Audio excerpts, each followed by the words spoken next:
Welcome back to beautiful Broward County Stadium in Fort Lauderdale, Florida. The USA Women's Under-19 team taking on Cricket West Indies Women's Under-19 in a historic 5-match series right here in Fort Lauderdale. Yesterday, the USA women lost the toss. The West Indies decided to bat first, and USA women eventually won the game by 5 wickets. Tonight, I'm joined again by my co-commentator Shabani Bhaskar, myself, Ryan Davis. We are proud to be with you on this broadcast, and we're going to look forward to the toss that happened only moments ago.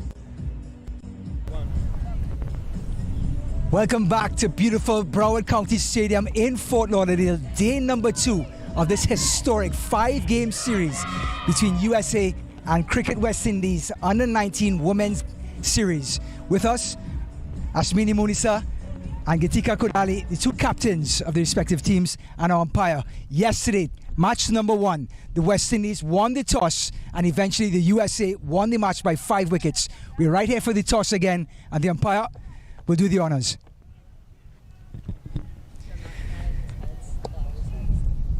Gitika, the home captain, will do the toss. Tails in the air is called.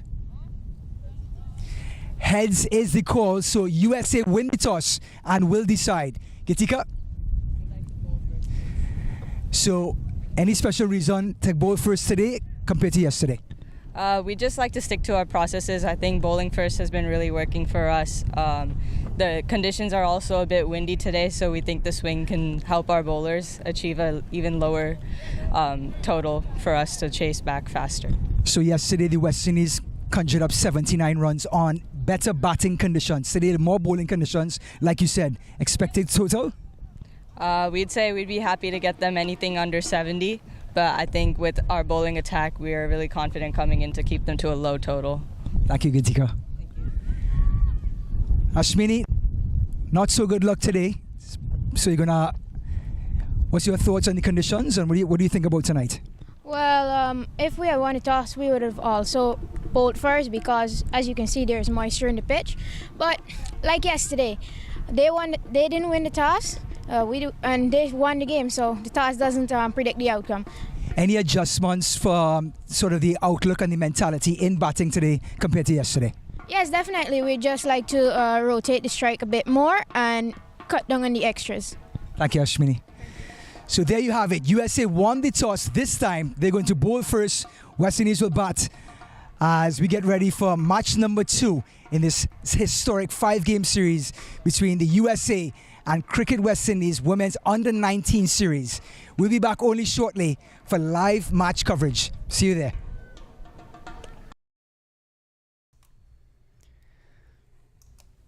So there you have it. USA winning the toss today. Same result with the decision. They ended up putting the West Indies into bat. So same scenario. USA will bowl first. And coming from the northern end, we have Signida Paul, who opened the bowling yesterday, did a great job after first rough couple of deliveries. Immediately settled down, and she'll be bowling to the same openers, Chanel Sau and Shalini Samaru. So my co-commentator Shabani, welcome aboard. Any thoughts on the decision to bowl first in these conditions? Good evening, Ryan. Good evening, viewers. Looking forward to an exciting game today, the second of 5. Well, Snigdha Paul bowled really well yesterday, 3 overs, and bowled a maiden as well, just for 4 runs. Not surprising that USA decided to field first. Paul to Sau, just turns it off her hips into the gap, an easy one and a comfortable job for Sau to get off the mark. So we see beautiful bowling conditions. It's overcast, still humid. Might get the ball to move a little bit. We saw the West Indies struggle under the lights last night. Only conjured up 79 runs. You think the second day they'll have any sort of adjustment and be able to get a better target? They would have gone back and done some homework and see what mistakes they made and hopefully rectify them. So the righty-lefty combination. Here's Samaru. Samaru just pushes it to extra cover And immediately Paul is finding that line and length. Yesterday we also saw how well the spinners did for the USA in the middle and in the death as well, picking up 6 wickets amongst the 3 spinners. So it'll be interesting to see their approach against the USA Pacers today, knowing that this wicket is taking spin. This was outside off stump. Flashes the blade. It goes past point. Could be the first boundary of the day. And it is. The benefits of being an opener. Ball coming off the bat. And Samaru gets the first boundary for the West Indies. Great shot there by Samaru. She batted well yesterday. And starting off in style. Opening the face of that bat just a little to ensure the ball bisected those 2 fielders. Ball racing away to the boundary. Ayuni there with the chase, unable to catch up with it.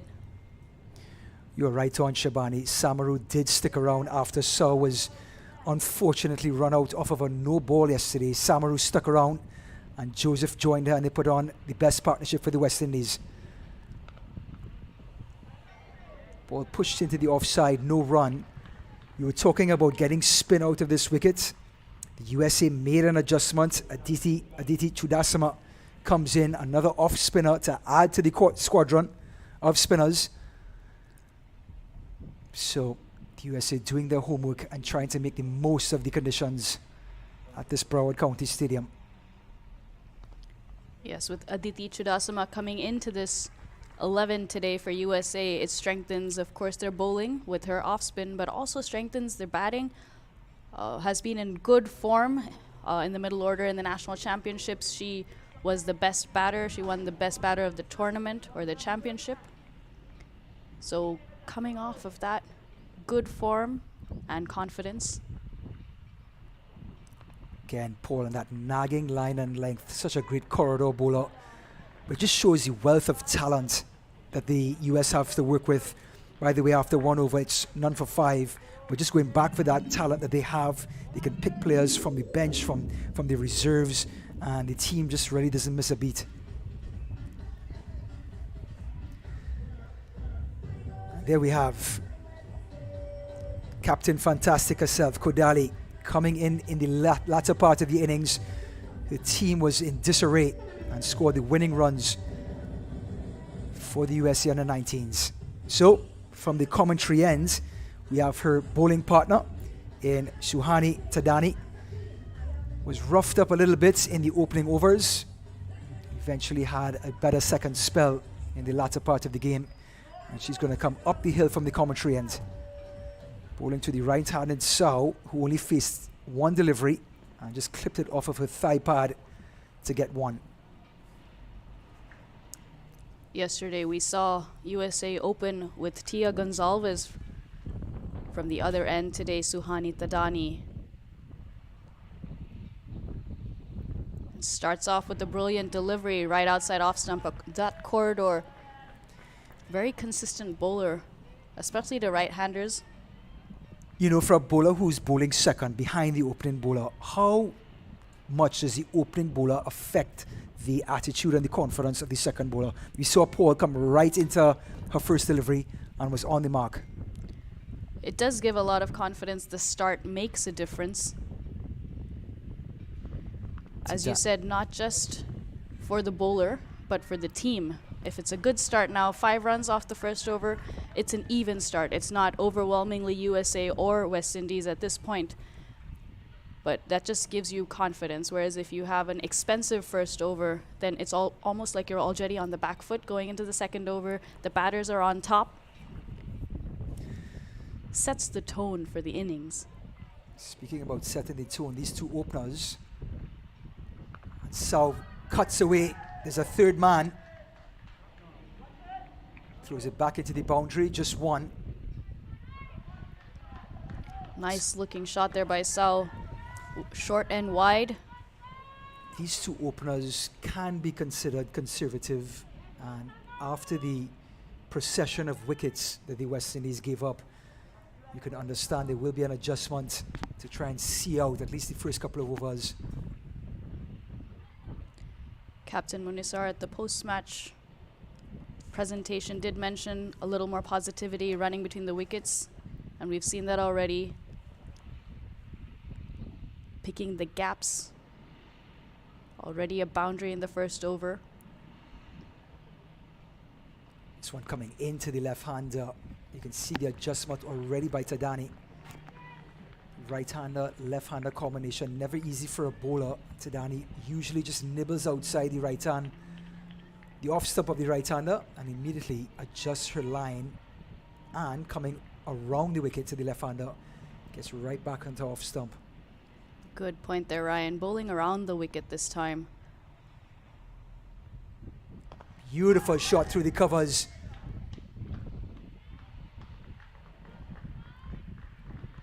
Shibani, you brought up an interesting point yesterday. Batters keeping their shape. We saw Samaru, this ball pitched up, kept the shape, drive it through cover. But what happens when the loose ball comes about? You think the adjustment will happen then? It's still very important to maintain your shape, but you can hit it with a little more power or go over the top. It's almost like it's not necessarily premeditated, but you plan. If the ball is pitched short outside off stump, I'm looking to cut hard in this region. This one drifting into the right hand and it's through the gap in mid-wicket. Batters are going to come back for two. A thought for a third. Excellent fielding. Looks like Dhingra. Good chase there by Disha Dhingra, keeping that to two, but very nicely played through the onside. And after 2 overs, West Indies 9 for no loss.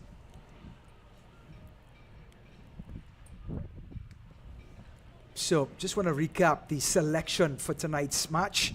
West Indies have made one change. Down at the bottom corner, Rialana and Grimond comes in. And she's going to place Navina Ramnath. So same 10, including Grimond. So Paul continues from the northern end. Samu drives and it gets past cover, but it's a deep cover for protection. Prasad out there. You just get that long single. West Indies seem to have come out with good plans this evening. They've gone for those singles on offer, which are wherever the boundary riders are. Sweeper cover, third man. And when that ball has been there to be hit. Well, you and I talked about the conditions last night. Under lights, big momentous occasion, this historic series may have gotten under the skin of some of the players yesterday. Paul, again, beautiful technique by Sao. Straight bat, head down, and his shape is beautiful. And Snigdha Paul also on the money with that one, right on the stumps. We saw a brilliant display of bowling by her yesterday, and that form continuing today. Well, got a chance to look at the wicket just minutes ago. It has a bit of a shine on it. Beautiful batting strip.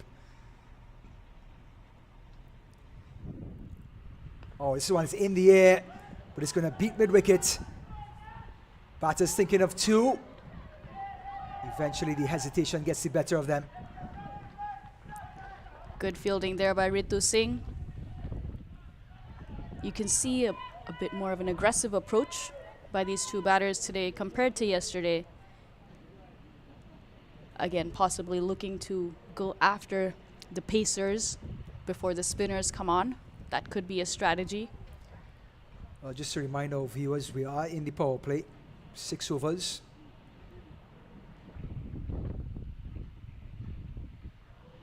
Oh, and Samaru just sort of dabs it to cover. And like you mentioned, these batters trying to get a little bit of a move on, but the accuracy of Paul can invite the batters to make rash shots and get too adventurous on good deliveries.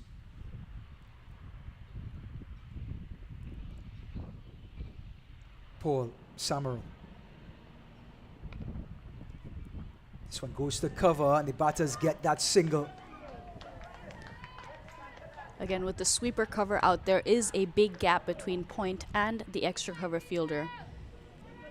Samaru on multiple occasions looking to hit that gap for that single. If you keep those singles ticking over and that boundary ball comes, you could get 9 runs and over, and not just look for that boundary option every time. You can see Samaru and Sao coming to mid-wicket and sort of cheering each other on with a fist bump. Both hailing from Trinidad and Tobago, know each other well, playing in the regional tournaments, and of course the recent tournament that was just held in Trinidad and Tobago, the same one that the USA won in the upcoming Stars.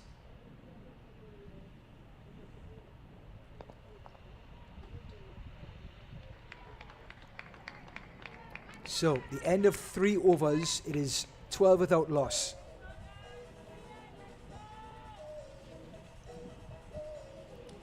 One change for USA today. Aditi Chudasama comes in for Lisa Ramjit.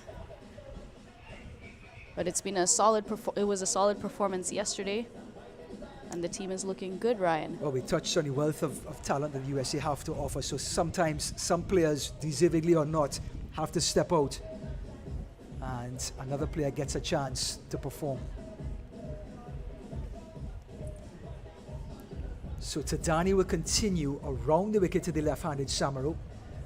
An adjustment in the field. Deep mid-wicket comes in into a regular mid-wicket. There's a backward square, but the only person on the boundary is a deep cover and a third. Tadani, Samaru.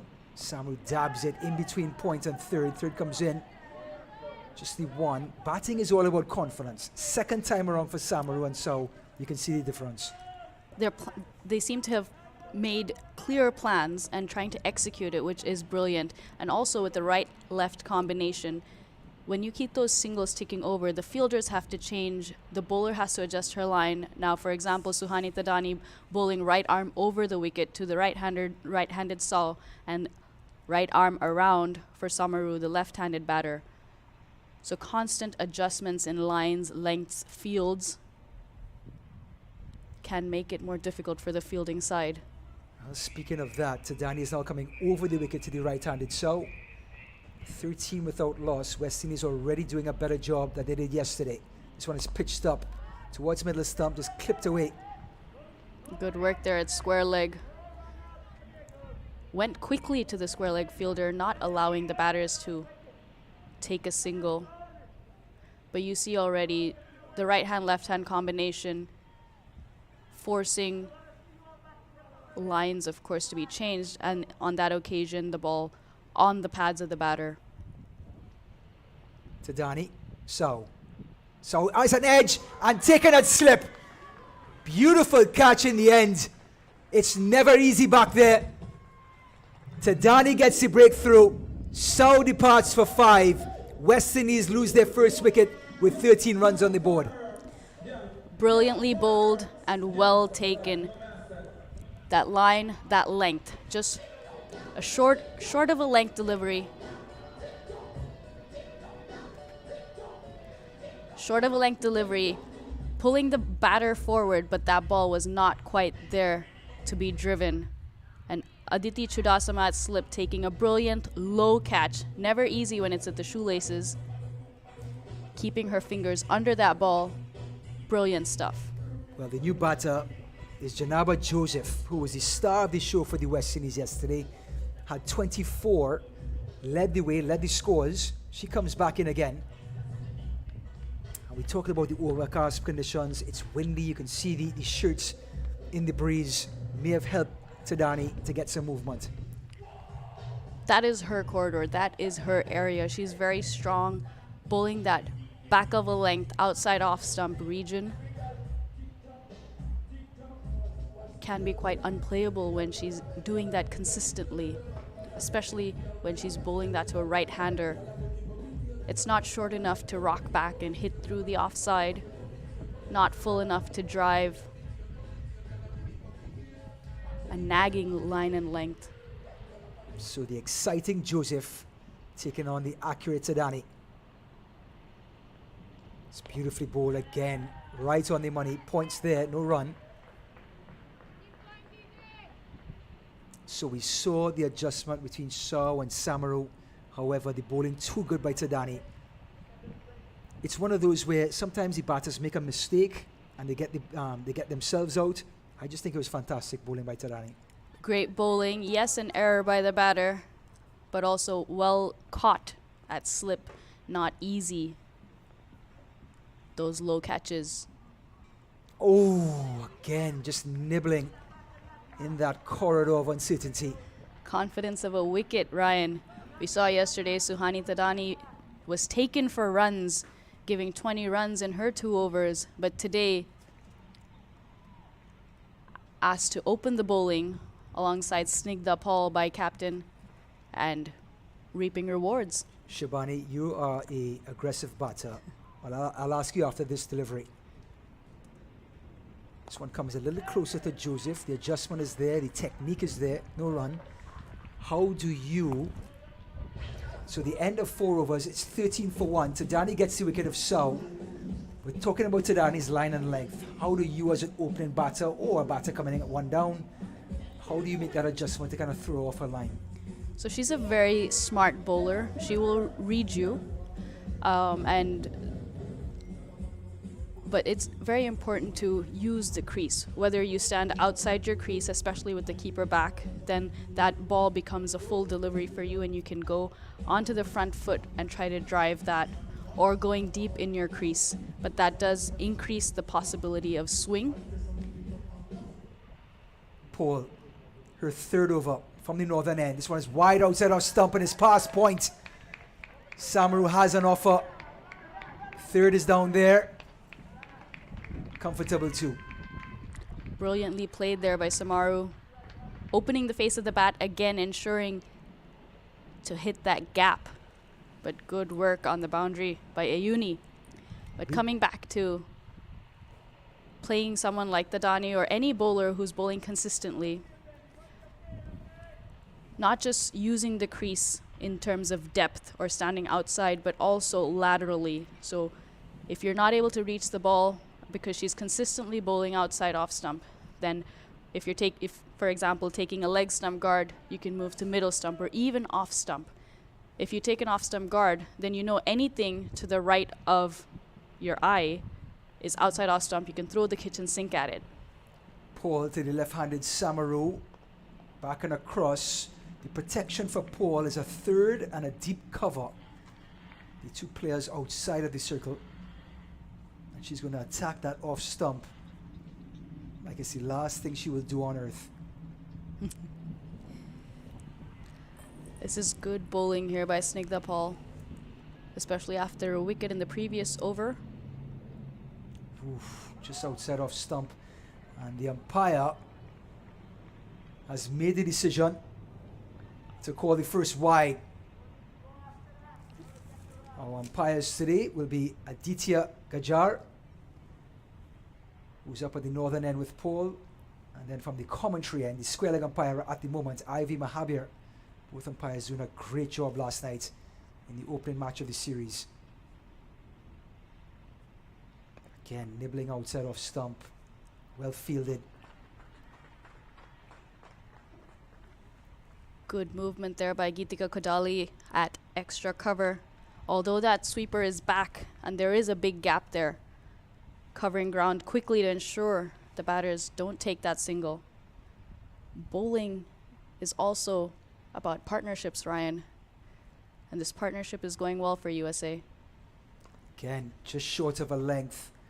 Samaru trying to get back on the back foot, but Paul pitching it up.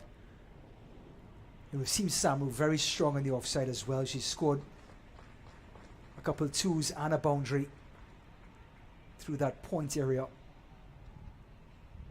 But Paul looks like she's made the adjustment and pitching it up and wanting her to get on the front foot.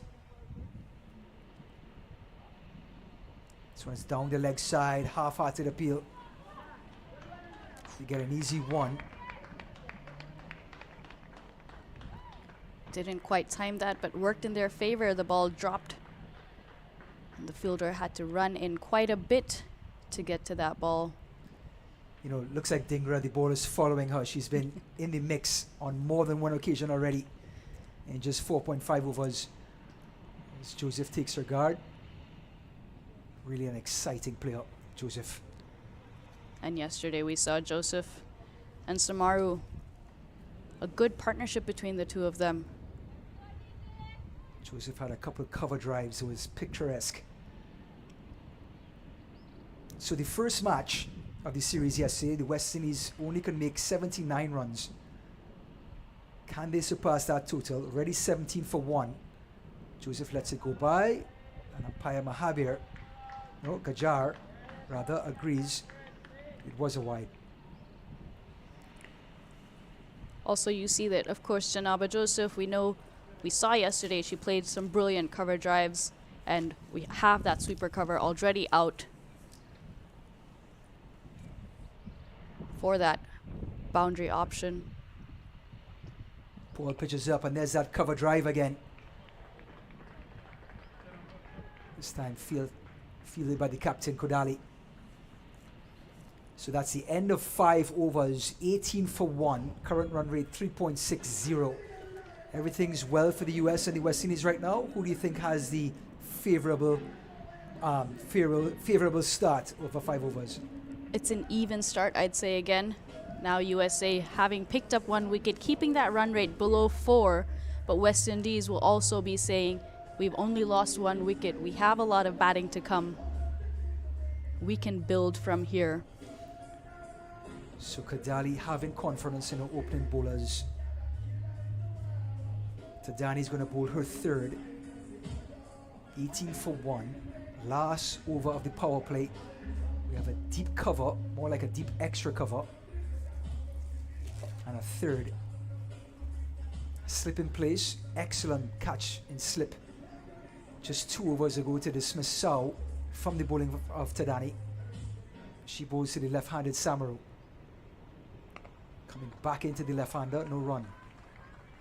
Good lines and lengths here by Suhani Tadani. You can see the confidence, especially coming back from a game like yesterday for her, where she gave 20 runs in 2 overs. Not easy, but that shows the resilience of these young players on both sides. This one is pitched up. And there was a thought of an LBW appeal. Maybe there was some bat involved. And that's why Tadani sort of threw her hands up in the air in disbelief. Beautiful delivery. A Yorker is a great delivery at any point in a game, whether it's the death, the power play, or the middle overs. Difficult to get away. Very well executed by Tadani. Tries the Yorker again, turns into a full toss. Straight to the mid-off fielder, Ritu Singh. A little bit of fire coming through that corridor. Body behind the ball, Ryan. Did she ask Tadani nicely, can you not bowl any more full tosses? Thank you. She's in the line of fire. But very well fielded there. Tadani, a Yorker, a full toss. What's next? Ooh, this one's a no ball. So attempting that Yorker again, Shabani? Yes, seems like it. That Yorker again. Oh, going down leg. It's difficult when it's at those shoelaces.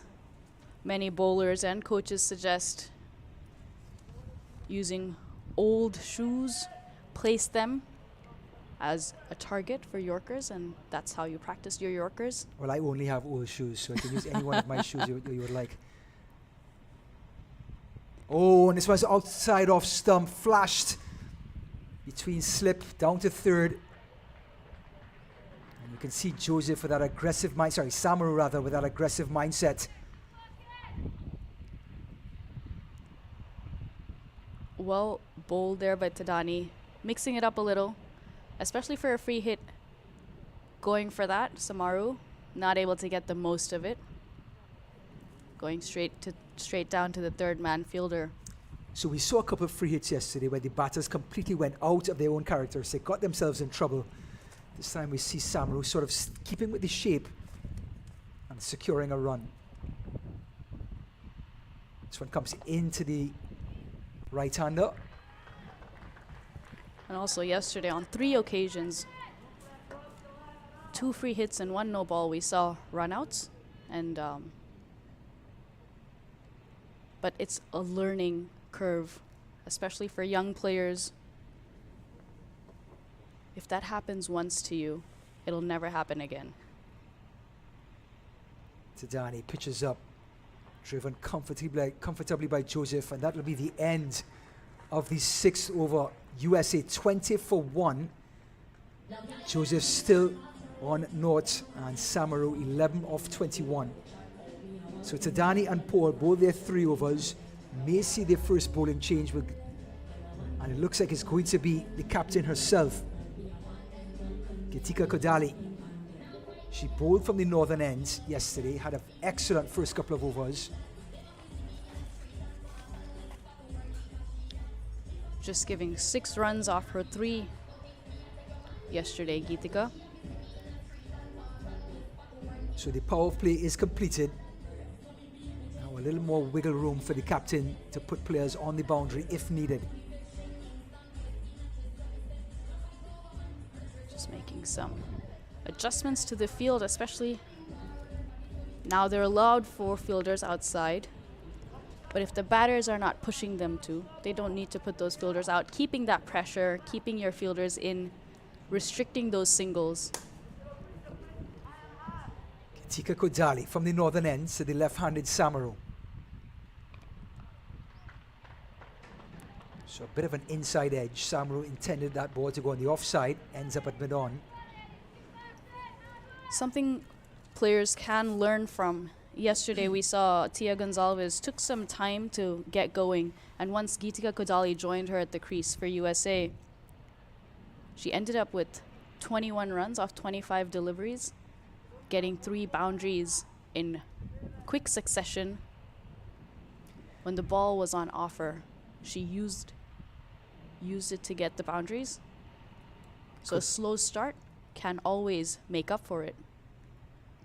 This one is full outside off stump and 1 bounce to mid-off. Seemed to have hung up there for ages. Full delivery outside off stump. Samaru trying to get the ball past the infield. Put some extra mustard in it. So the protection for Kodali is a deep cover. And now she's moving the square leg to a deep square leg. Deep backward square leg. So protection on the square of the boundary.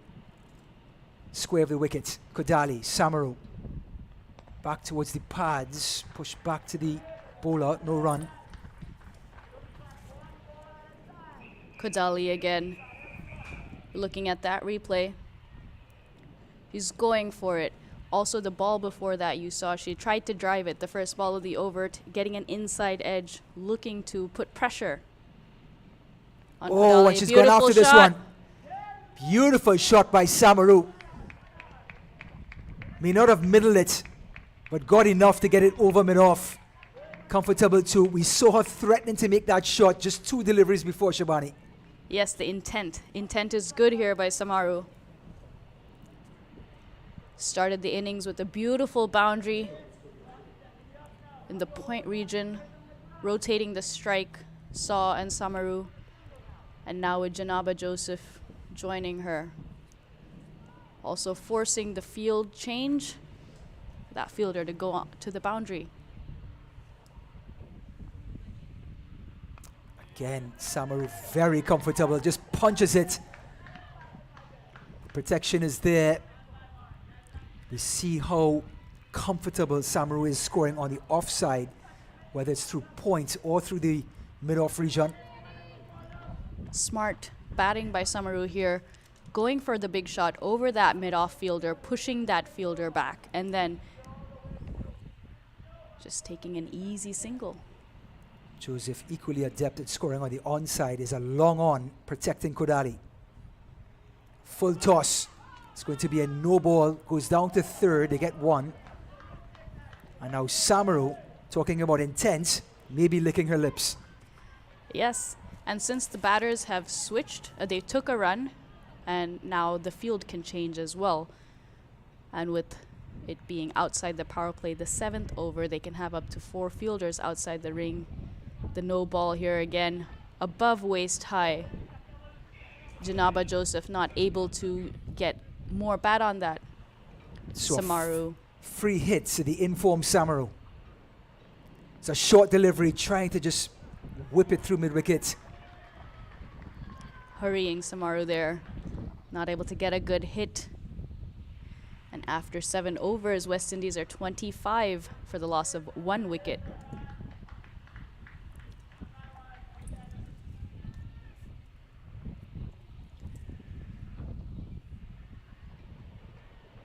Quick reminder, Chanel Sau caught it slip by the new player added to the 11, Chudasma, off the bowling of Tadani for 5 of 10 deliveries. West Indies 25 for 1, like Shabani said. But these two had a great partnership yesterday, and looks like Janaba Joseph taking a little while to settle down. But Shalini Samaru has been the aggressor. 27 deliveries, 14 runs for the left-hander. So, Captain Kodali has decided to stay with Tadani. She's going to bowl her 4th and last over, coming from the commentary end. And if you've never been to Broward County Stadium, there's a slight incline, so she's coming up the hill. It's a beautifully bowled delivery. Not much you can do with that. Tadani already picking up 1 wicket. Continuing to bowl with the slip even outside the power play. Good to be attacking when you're on top. Tadani bowling well. Hitting good lines and lengths. Tadani, Joseph. Oh, again, just short of a length. Punch to cover. Kodali will have nothing of it.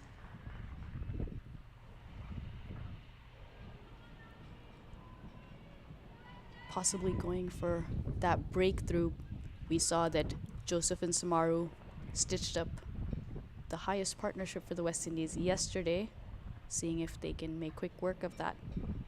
This one's a little closer to the right-hander. They're going to push it to mid-on, but just enough pace to get the single, Shabani.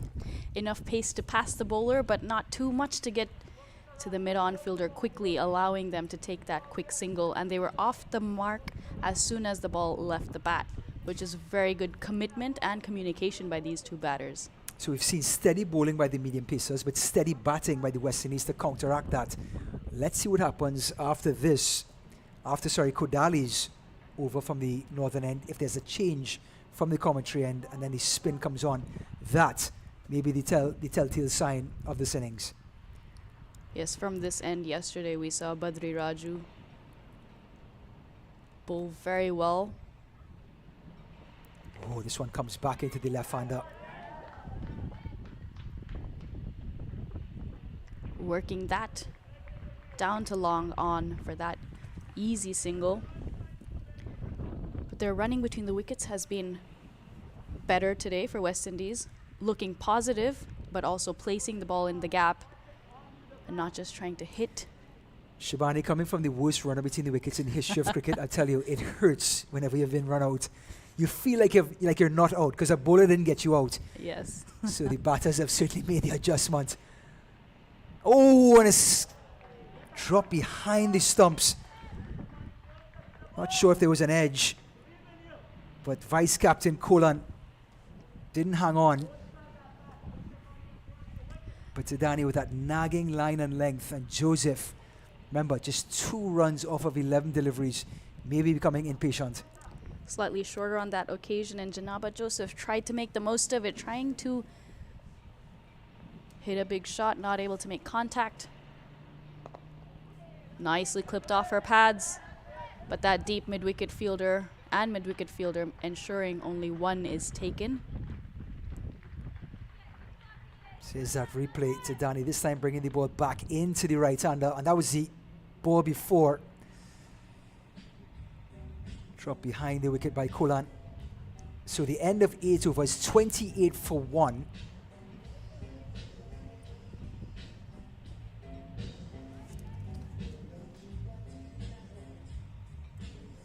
Just taking a quick look at the scorecard. Janaba Joseph, a little bit of a struggle. 3 runs off 12 deliveries. by Shalini Samaru is the one carrying the anchor. 15 off of 28. 28 for 1. And there's going to be a change of bowling. Captain Kodali has taken herself off. And from the northern end, a one-person wrecking crew, Badriaju, is going to come in to bowl her off spinners. Bowling from the other end today. It'll be interesting to see how the pitch plays on this end for her. Saw some bounce and turn yesterday. Let's see what's in store today. Joseph on the back foot, can't beat cover. Good looking shots from Janaba Joseph, just unable to pick the gaps consistently so far today. But looking good. Badriaju, Joseph. This one's a full toss and it's driven, but there's protection out there. Long on comes in. Is that going to be a free hit? Is it going to be a no ball? Umpire decides against it. It's difficult to give a no ball when the batter is stepping out or dancing down the track, Ryan. It's hard to determine whether the ball would have dipped in time or would have stayed above waist high. So, let's see if there's an adjustment of line and length to the left-hander.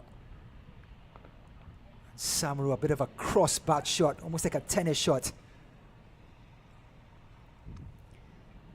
Samaru was in position to pull that ball very early. Had to wait for that ball, especially since it was slightly shorter. Took some time to get to her, but maneuvering that into a gap for a single. Full toss and it's pulled away. I think she's got all of it. There's a deep mid-wicket and it's through the wickets of mid-wicket. And Prasad with the midfield means another boundary for the West Indies.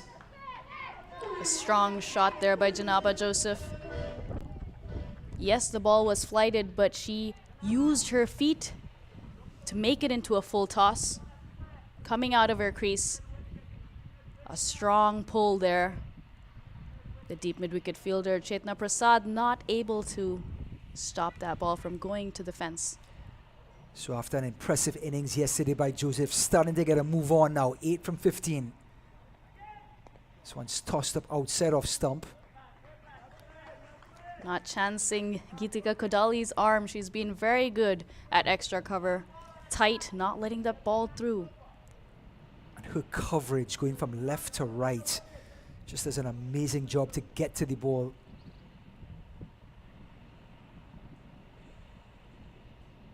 Tossed up again. And that'll be the end of 9 overs. 34 for 1.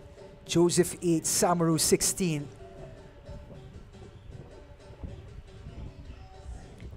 Sai Tanmay Ayuni coming on from the other end. The leg spinner. Was able to extract quite a bit of bounce yesterday. We also saw her bring out the googly a few times, especially to the left-hander. So we know she has that variation. And we have the left-handed Samaru on strike. Looking forward to this battle. Janaba Joseph just breaking some shackles with that boundary. Looking to attack the spinners using her feet. So the wrist spinner from the northern end, from the southern end, and the finger spinner from the northern end. Here's Iuni. Tossed up. Beautiful flighted delivery.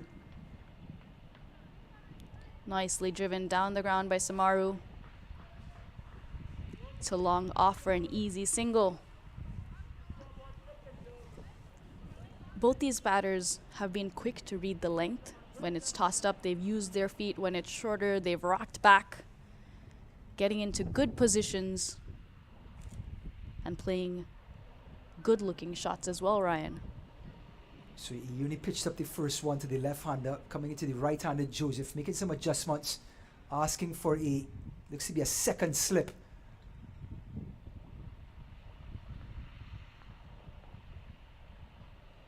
This one's tossed up, and it's going to be a wide delivery. And when I say a second slip, yes, it's just one slip in place, but it's in the second slip region. The protection for Uni is a deep mid wicket. Looks to be a deep cover. A long on. And that's the 3 players on the boundary. And that is the line and length for the leg spinner. No chance for Joseph to get it away. A very wide second slip, almost third or gully. But we've seen a Uni bowl wider deliveries. Nicely driven down the ground by Janaba Joseph. You keep those singles ticking over, and you might just get a boundary ball and make it an expensive over. Yep, so important for the batters to use their feet against the leg spinner, especially Iyuni, who's now trying to get her line and length. You can see Joseph meeting her down the track. This one's tossed up again, gets a lot of bat. Comfortable single. The protection is there for the leg spinner, so important for the wrist spinners. Using her feet very well there, Samaru. Getting the ball as a full toss. And when you do that, either if you get to the pitch of the ball or get it as a full toss, doesn't matter if you're playing against the turn. And that is a lot flatter. No chance for Joseph to use her feet there. Gets back in her crease, no run. Just got a couple of glimpses at long on. Ritu Singh, the player of the match yesterday. 3 wickets for 8 runs. Down the track comes Joseph. Beats the fielder, get 1.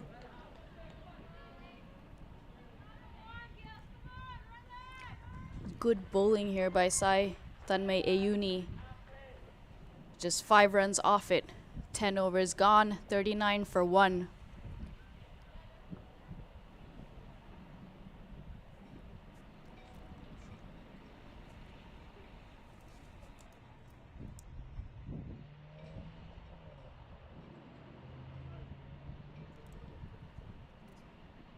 So our first break of the game, 39 for 1. Joseph 10, Samaru 18. Despite the overcast conditions, it is humid. With my co-commentator Shabani Basker, my name is Ryan Davis.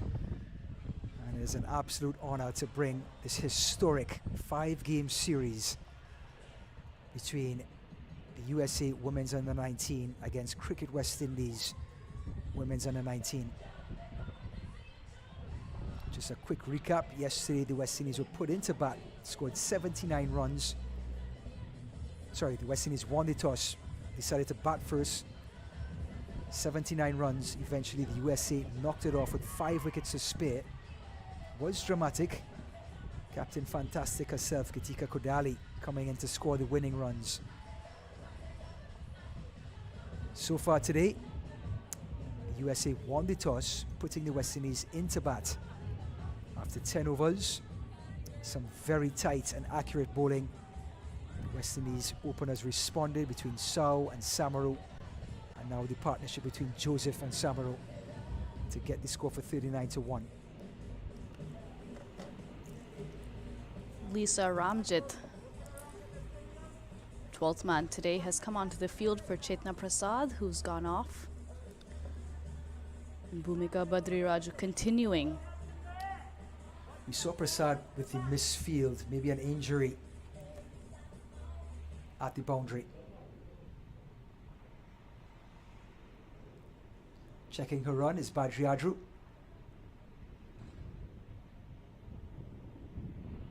Oh, what a stumping! Beautifully bowled by the off spinner. Drew Joseph into the shot, and Kolan did the rest. So the second wicket falls for the West Indies, 39 for 2. But again, magic by Badriadru. It happens often after a drinks break. Very well bowled by Badriraju, drawing the batter out. Enough turn and a good set of hands from Kolan behind the stumps to complete that stumping. After a drinks break, losing a wicket. I tell you what, there's nothing like a stumping that's so definitive. Of course, a bowl down is even more definitive, but a stumping just brings the entire field together. The bowler, the wicketkeeper in unison. So the new batter is James. Had a fantastic performance in the field and bowling yesterday. Now has a chance to perform with the bat. Only made 3 runs yesterday. So not only a left-handed bowler, but a left-handed batter. Now we have 2 left-handers at the crease. Saida James joining Samaru. So Badriaju drifting the ball outside to the right-hander, bowling to the left-hander now. Does she come into the pads of the left-hander? It'll be interesting to see what she does. She likes to pitch it on or about off stump and take it away. Again, looking for that stumping opportunity, drawing that batter out, the ball turning away from the left-hander. The off-spinner always has that stumping playing on their mind when bowling to a lefty. Badriaju, it's full and James drives. Brilliant diving stop there by Geetika Kodali. We have talked over and over again of her importance at that short extra cover or cover region. Such brilliant coverage. Going from left to right, gets a piece of it, takes his sting off the ball.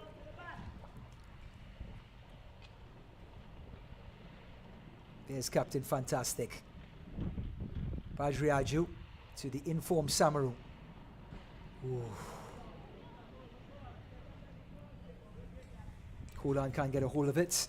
No run, but it's going to be a wide delivery. Also so important, that extra cover fielder, because that fielder is right in the batter's face. The way they move, getting the ball back in quickly. Badriaju has this ability to toss the ball up in the air, but the dip is so profound. Every time you think it's going to come onto the bat, it drops right in front of you. The revolutions on the ball, giving it a real tweak.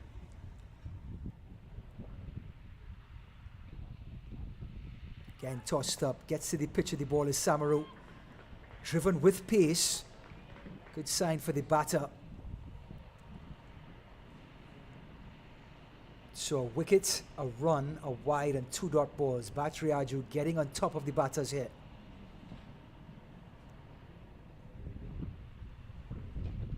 Down the wicket she comes. Samaru goes over the top.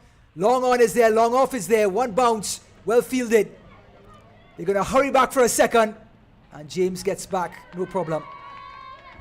Second time in this innings, we've seen Samaru open up a little bit. Great shot there, using her feet, going straight down the ground. No fielder there. Yes, there was long off and long on, but she hit that straight as an arrow. No opportunity for those fielders to come and catch it. But very good work on the boundary there by Snigdha Paul. To keep that down to 2 looked like a certain boundary off the bat. So Samaru goes to 20, 43 for 2.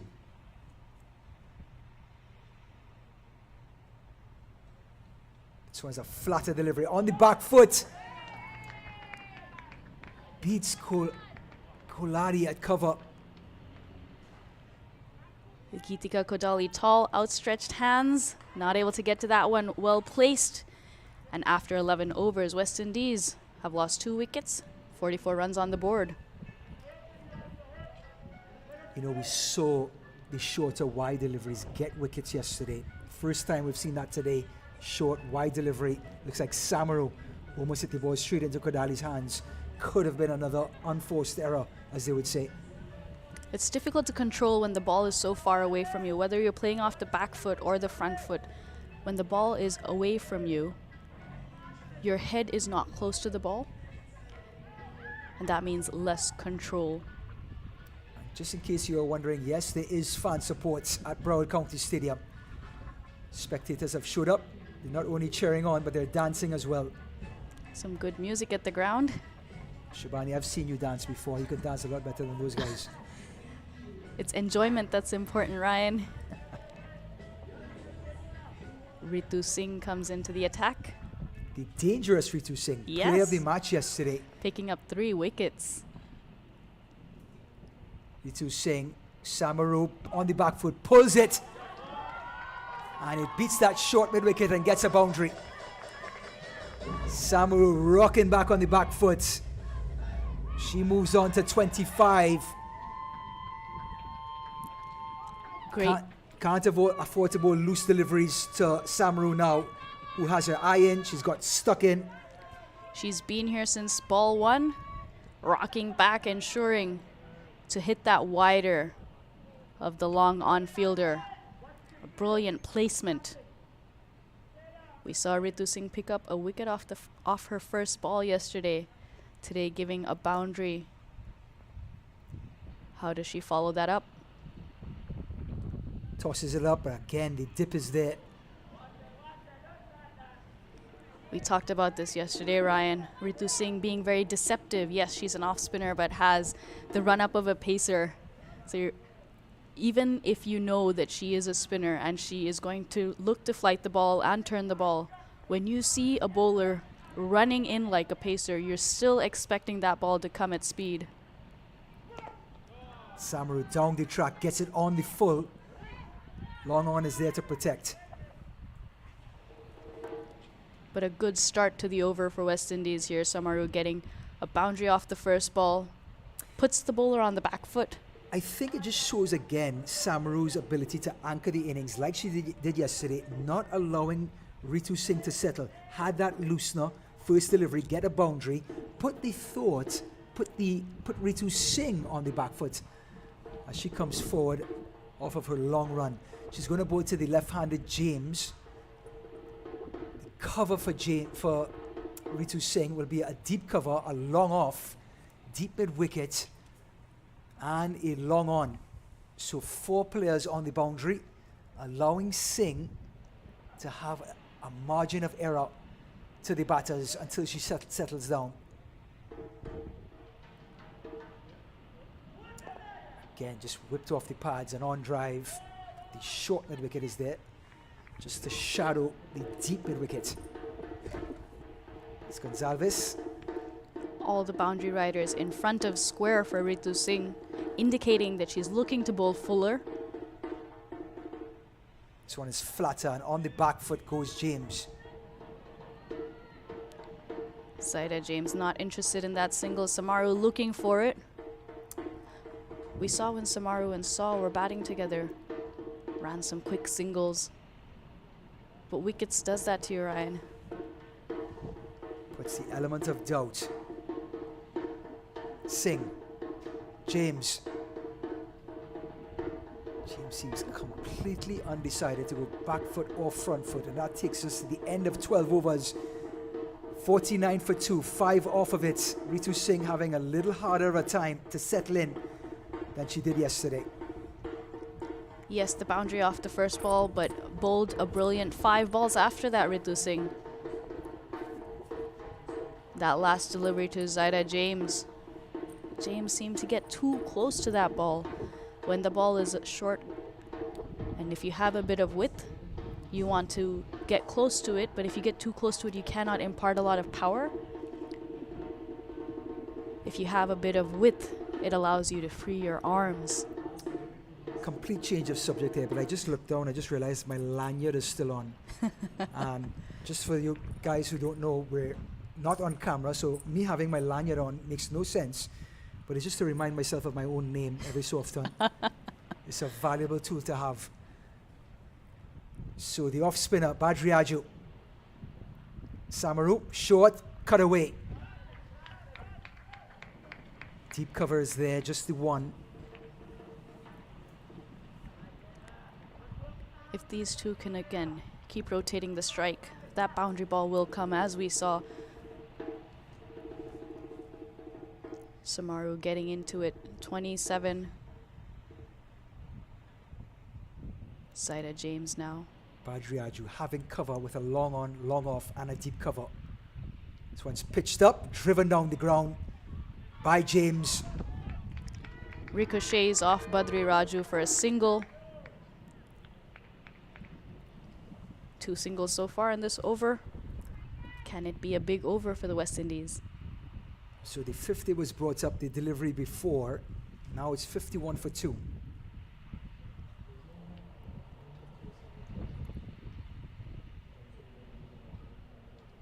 Samaru meets it, but it hits the underneath of the bat, no run.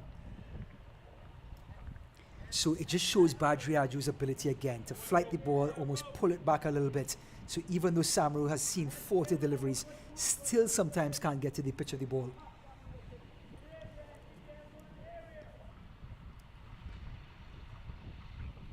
Driven down the ground, maybe a chance for a cotton ball.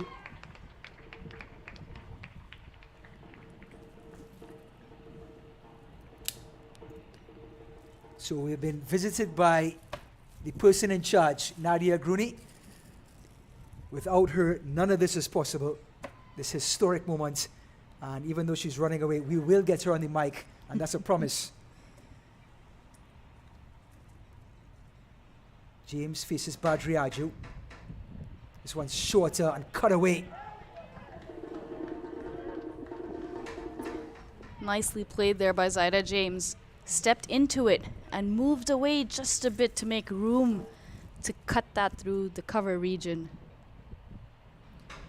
So we're seeing a change, not only at the crease, ability-wise, making shots wise, but we've seen an adjustment, mentally speaking, by the West Indies batters.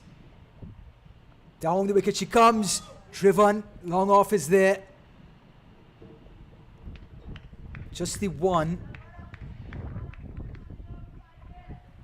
And that is the end of the 13th over, 54 for 2. Samaru 29, James 3.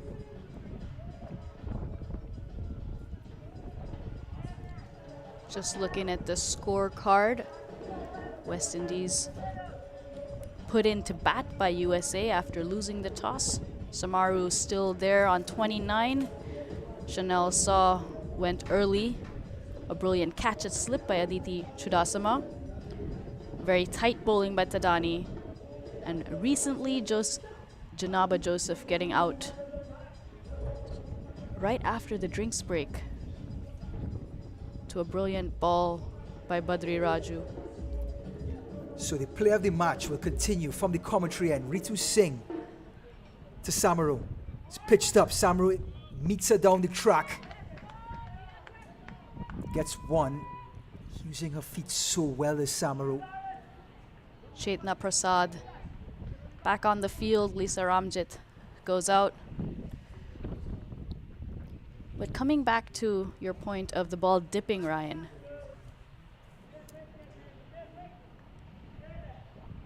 Oh, beautifully bowled. Brilliantly by Ritu bowled, Singh. yes. Colin quick there to get to the ball as well. But the ball dipping creates so many challenges for a batter. You see a ball coming at you, but due to the revolutions on the ball dips sooner than you expect it to. This happens more often with wrist spinners because they're able to impart more spin. Oh, almost the inside edge. For a second, Ritu Singh thought she may have had a wicket. Tight bowling here, lines and lengths. Less turn than we saw yesterday, but Correct. still plenty of turn on offer. This one's tossed up. James is down the track. Not able to get that through. Good fielding there by Tia Gonzalez at mid-wicket. Tia Gonzalez always partnered her captain, Kodali, for the winning runs yesterday. And they're partnering in the field, extra cover and mid-wicket as well. This was a flatter delivery on the back foot and a wide call by umpire Mahabir.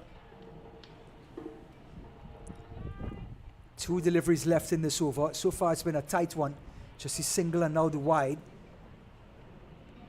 Did you bowl with a hat on, Shabani? Yes, I generally do. See, I never did. Either a hat or a clip or a bandana. Maybe I should have done that because I was such an awful bowler. This one's tossed up and whipped off the pads. Excellent diving stop by Gonzalez. Just want to bring it up to our viewers. When you work with royalty, like Shabani Bhaskar, you get fruits brought to you by the board. That's for you, Ryan. And now we have a bowl of fruits. We have grapes, a watermelon, apples, pineapple, and I believe cantaloupe. So which one do we go with first, Shabani? Since they were bought for you, and I'm just hanging on here. This one's on the back foot. It's in the air, but it's going to drop safe between cover and deep extra cover. 3 fielders coming for that one. But good placement. The extra cover and mid-wicket fielder is usually tight and closer, and that one going over extra cover. Almost good placement as the fruits. The grapes are placed on top of the apples, next to the cantaloupe and the pineapple. But we'll take a look at the replay. A shortish delivery outside of some, flashes the blade, hits the middle, just on the outside part of the middle, enough to get past the infield. In the end, it turned out to be a good shot. So the end of 14 overs, 58 for 2. As the players get some drinks, I'm going to attack the fruits. And Shabani, you can talk away as much as you want. As there are gaps to the right and left of fielders, there's a huge gap above the fielder as well, and that is what West Indies targeted on that previous ball.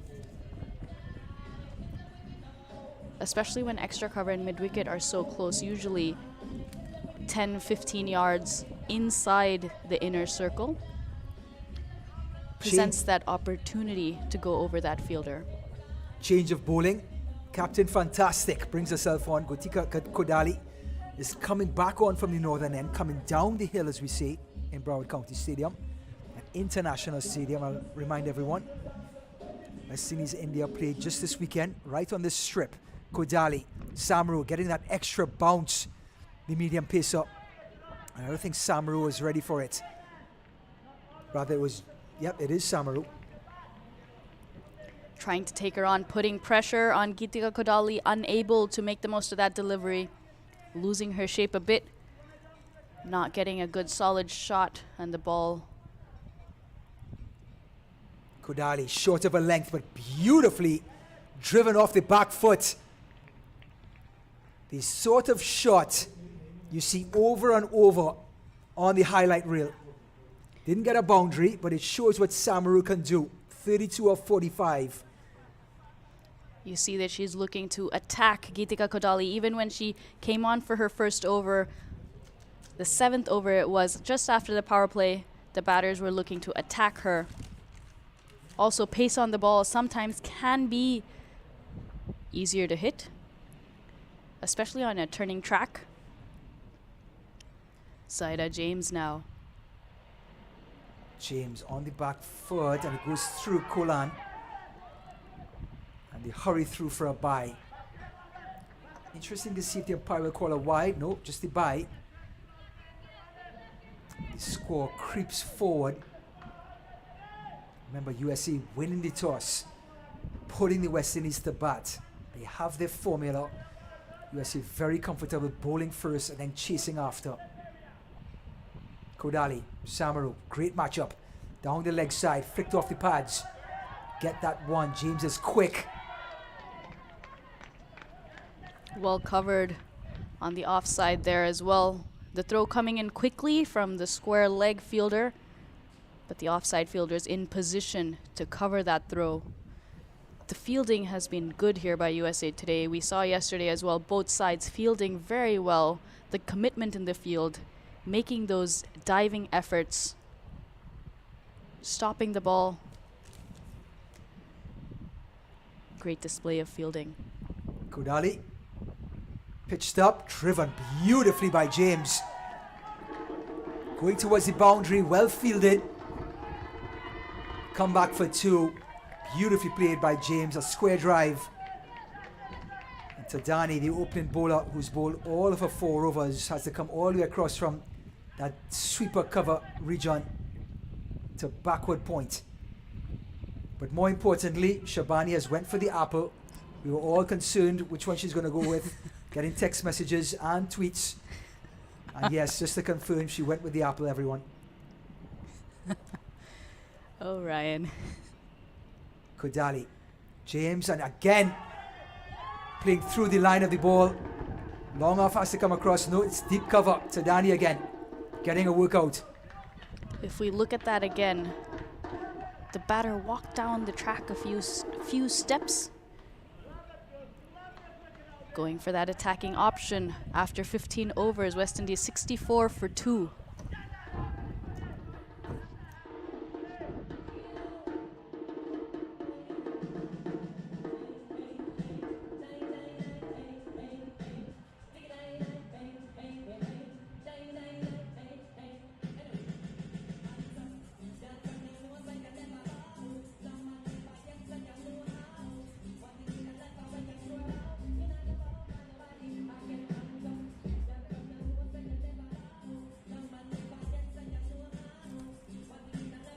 Player of the match yesterday, Ritu Singh, had 3 wickets for 8 runs. Guess what? The West Indies have made the adjustment. Right now, 2 overs, none for 9. The hero of the hour, Samaru, 32 of 47. James, 7 of 13. James sweeps. An appeal for a stump. West Indies, the umpire is unmoved, and that means umpire Mahabir signals a wide. James came back in one motion. She tried to come down the track and hit it out of the park. Missed it. Ball going down leg. But as she was hitting and she realized she missed it, she just went back into the crease with that swing. Good awareness by James. Singh, James. Beautifully bowled by Singh. It was almost the arm ball. James playing for that turn. Gets the inside edge. Mixing it up here, Ritu Singh. She's good with her pace variations, able to bowl quicker ones and flighted deliveries. And on this occasion, a straighter one too. This one is tossed up towards Midland leg, whipped off the pads. Deep mid-wicket comes in quickly. And West Indies batters taking a single there. This time Singh coming on the inside. Talk about that arm ball, the ability for the ball not to turn, just to continue on. Tossed up, down the track she comes. Tadani's out there. She's going to need a water break just on her own after chasing so many deliveries. Again, bowling to her field. You have the deep fielders, 4 fielders outside. Keeping it nice and full, even if it's a full toss, you have the coverage for that. Singh, James drives an inside edge. No run. So far in this over, a wide delivery. Dot, 2 singles and a dot. As the battle continues between Ritu Singh and the West Indies.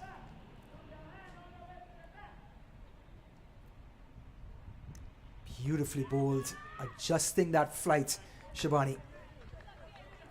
Was a nice looking shot, but went straight to point. Went quickly as well. Play that with soft hands and you get a single. Point is right on the circle, walking in from outside the circle. Last ball of the 16th. And it's over the top. Again, it lands in between cover and extra cover. Sorry, that deep cover.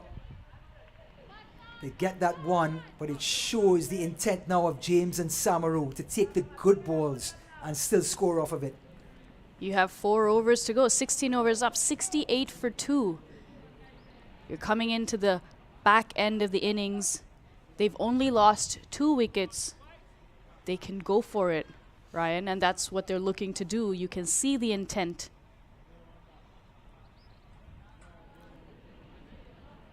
So James, 9 of 18, and this was her last shot. Look at the footwork.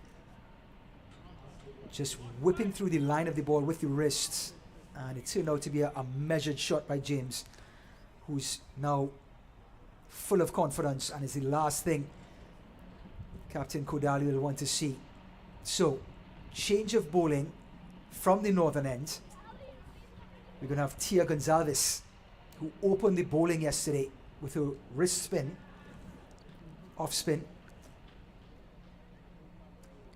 Sorry, finger spinner, that's right.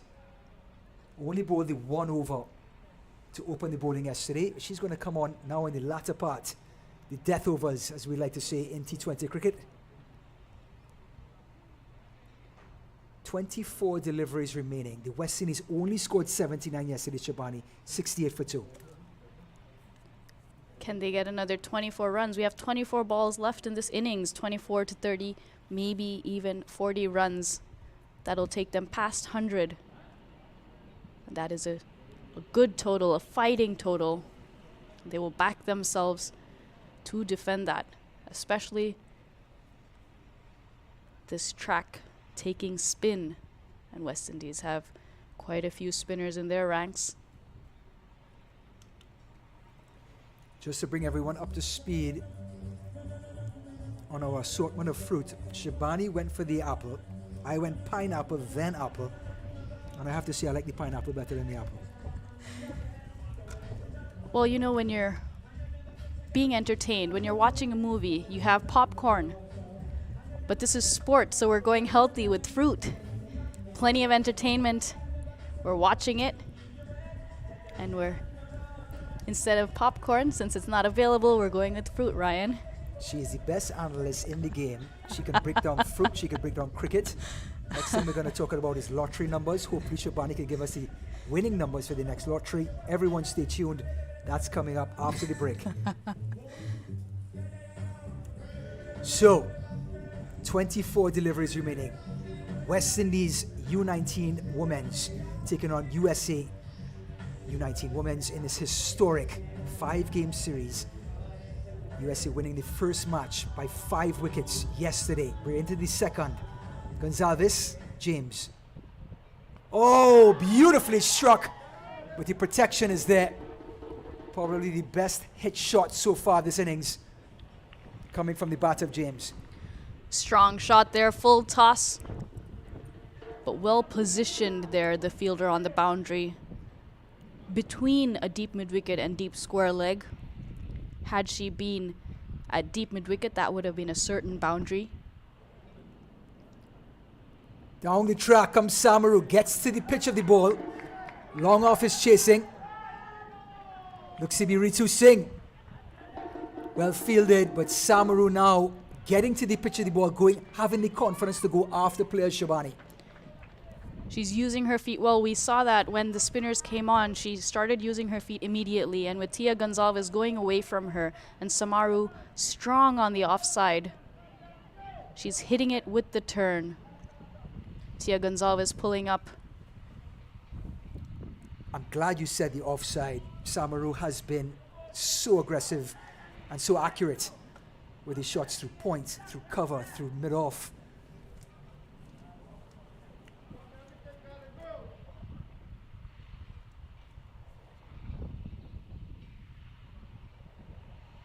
Down the track, gets to the pitch again.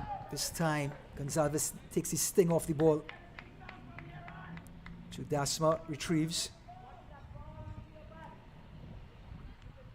So the last delivery we saw to James, it was a full delivery. She hits it on the full. She herself has started to grow in confidence, started to take good balls, turn them into bad deliveries. Down the track she comes again, doesn't get all of it. Another single, the scoreboard ticking. Well, James, plenty of potential.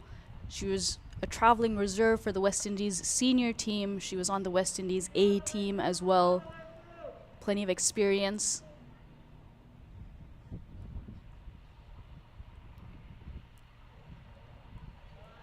Definitely flatter delivery. Switching things up on Samaru. Samaru has come down the track on the last few occasions to Gonzalez. Great adjustment by the off spinner. Yes, every time the bowler has flighted the delivery, she has come down the track. Nicely dropped. Playing with such soft hands. The mid-wicket is inside, but played it so soft that it was quite an easy single. And at the end of 17, the West Indies are 74 for 2.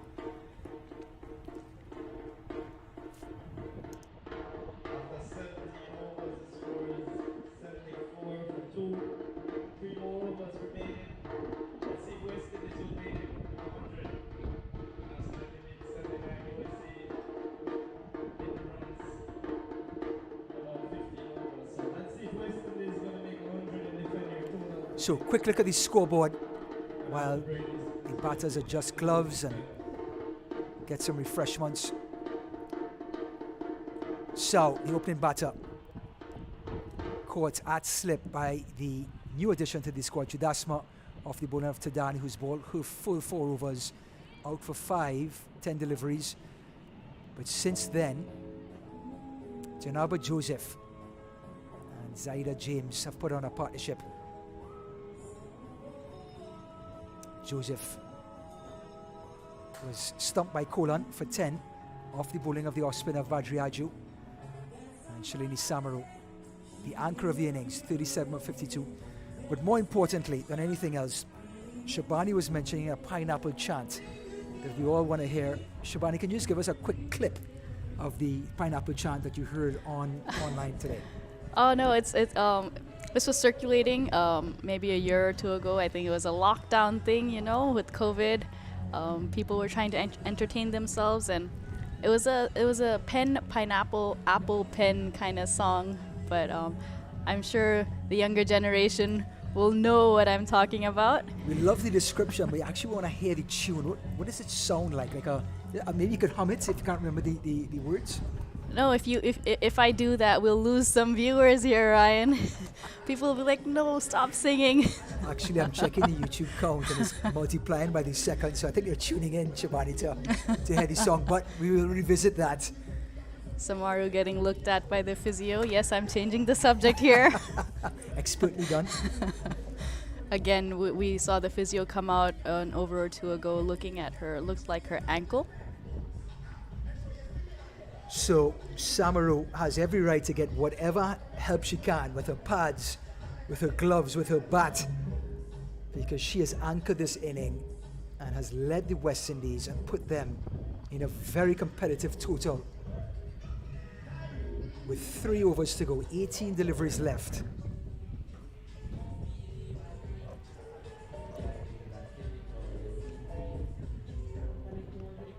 James looking on. 2 left-handers in the wickets. Captain Kodali and Badri Raju discussing their field set. As we've seen the past few overs, Samaru aggressive, James also getting in to the act. Last 3 overs looking to get as many runs as possible, only 2 wickets down. With batting to come. So, off-spinner Badriaju coming from the commentary end has protection, sweeper at the cover region, a long off, a long on, and a deep mid-wicket. A short delivery and it's driven away off the back foot. Protection in the V. The difference between the pace of different spinners. Now we saw Ayuni, Tia Gonzalez, Badri Raju, Ritu Singh all bowling at different speeds. Badri Raju being one of the slower spinners. Samaru had to wait on that one. Badri Raju, James, cut away. Points there.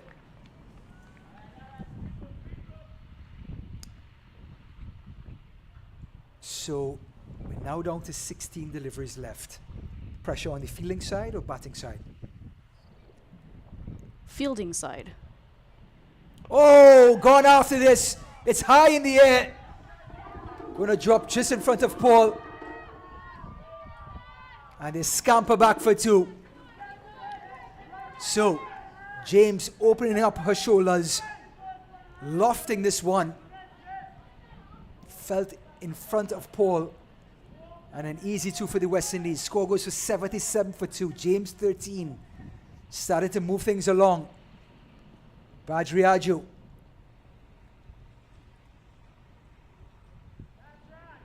And that's the line. Just outside off stump. Have James try to score on the offside. That aggressive shot again coming down the track, going wider of long on. Dropping well short, taking on the arm for 2. Oh, is it another stumping? There's an appeal. And she's out. Brilliant stuff by Kolan behind the stumps. Badri Raju just tossing this one outside off stump. And James becoming a little too overzealous to try and score. The difference there, Ryan Badri Raju bowling that wider outside off stump as you just mentioned, pulling the batter out with her flight but keeping it wide. And Kolan not easy when the ball is close to the wide line.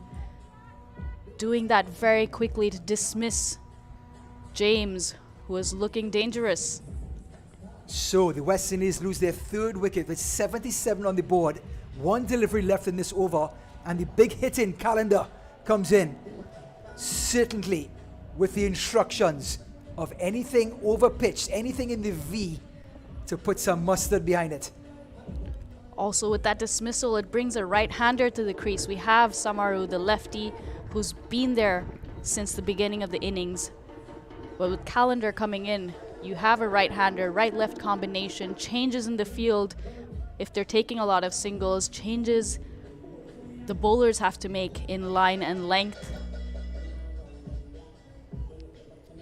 So the protection for Badriaju, she has a deep mid-wicket, a long on the onside, a deep cover and a long off. This one short, whipped off the pads. Not much bounce, Shabani. We've seen that variable bounce, and at the end of 18 overs, 77 for 3.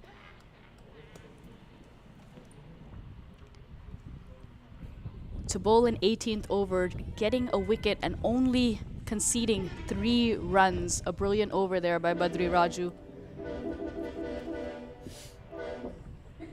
So, Samaru anchoring the innings, 38 off 53 after a courageous performance yesterday as well, doing her very best to support Joseph.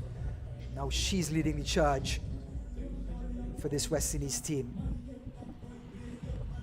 Can she give her team a big finish now? Just 2 overs left, 12 balls.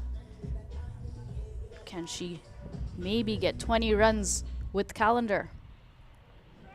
That's Iyuni, the leg spinner, coming in. It's a wide delivery. They think about 2, just the 1. Walking across, getting very, very close to the ball. You see she walked across front leg and back leg, which isn't seen very often, but that ball was quite wide. And ensuring she was close enough so she could get a good shot on it. So a bit of a loosener for Iyuni. What would she do with Calendar? She finds her mark. Calendar pulls it away. And it goes down to the boundary. Calendar, the big hitting right-hander. Anything fractionally short, she's going to open up those shoulders. Brilliant shot there. Ball short on the stumps, almost leg stump.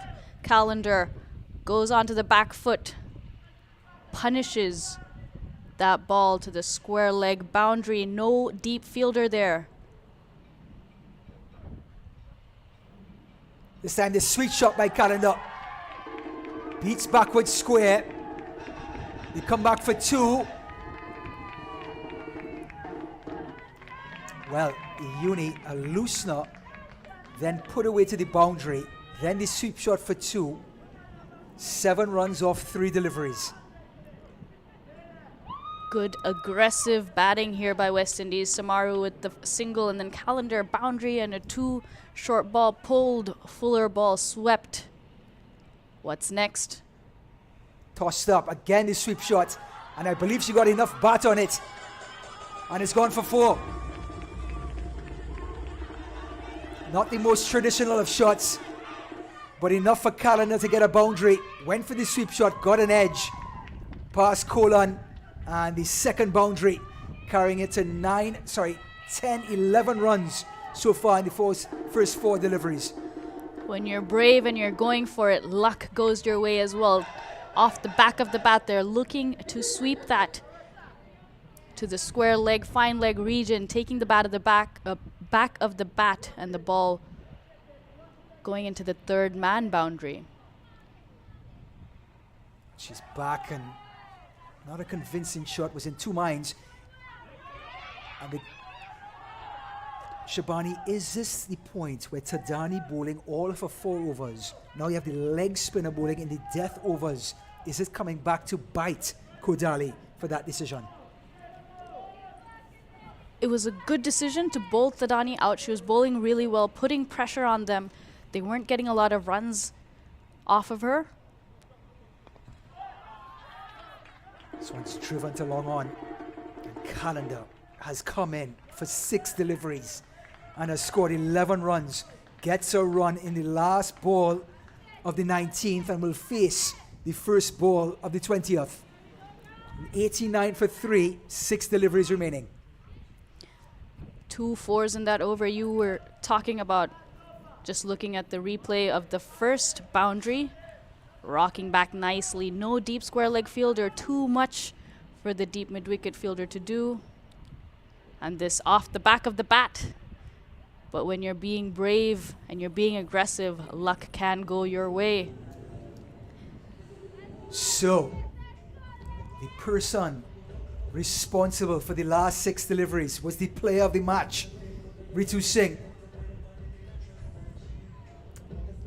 Off spin coming from the commentary end. Bowling to Calendar, who's in the mood. West Indies 89 for 3. Only scored 79 yesterday. 6 deliveries remaining. Oh, and a late cut by Calendar. Beautifully played. The fly slip gives chase.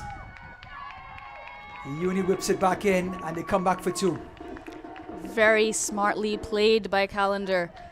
She's only faced 6 deliveries, already scoring 11 runs. We've seen that she has power, but also the deft touch. Now 7 deliveries and 13 runs. The deft touch, especially when you have power, all your fielders will be almost in front of square where you can hit strong shots, and that opens up so many possibilities behind square on the leg side and the offside. Samaru leading the way, Calendar following, and it's going to be a wide delivery as Ritu Singh trying to hide this delivery. And it's going to be a no ball. Looks like Ritu Singh may have gone too wide of the crease. If Shivani. we look at that delivery again, there is a new rule that if the ball pitches off the pitch, it is a no ball and not a wide. Ritu Singh. Calendar. Bit of a cross-bat shot, but she's got a lot of it. Well, have to believe if Calendar ran that first one hard, they may have gotten 2 there. Looking at the no ball,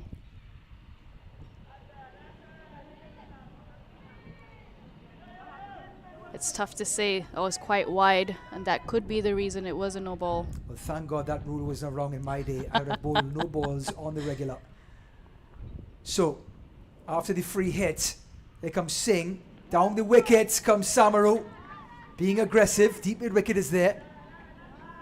Just the one. Not timing that well enough to go to the boundary, but picks up a single and brings Calendar back on strike. She's hitting it well. The free hit delivery, it was quite wide and she went straight down the ground, flat batted, and wasn't able to get as much power as she would have liked. Ritu Singh, Calendar, again.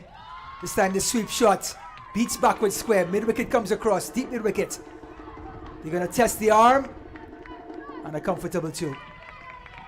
Good running between the wickets there. As you said, Ryan, previously on that free hit, they didn't run that first one hard. On this occasion, Calendar wanting to come back for that second run.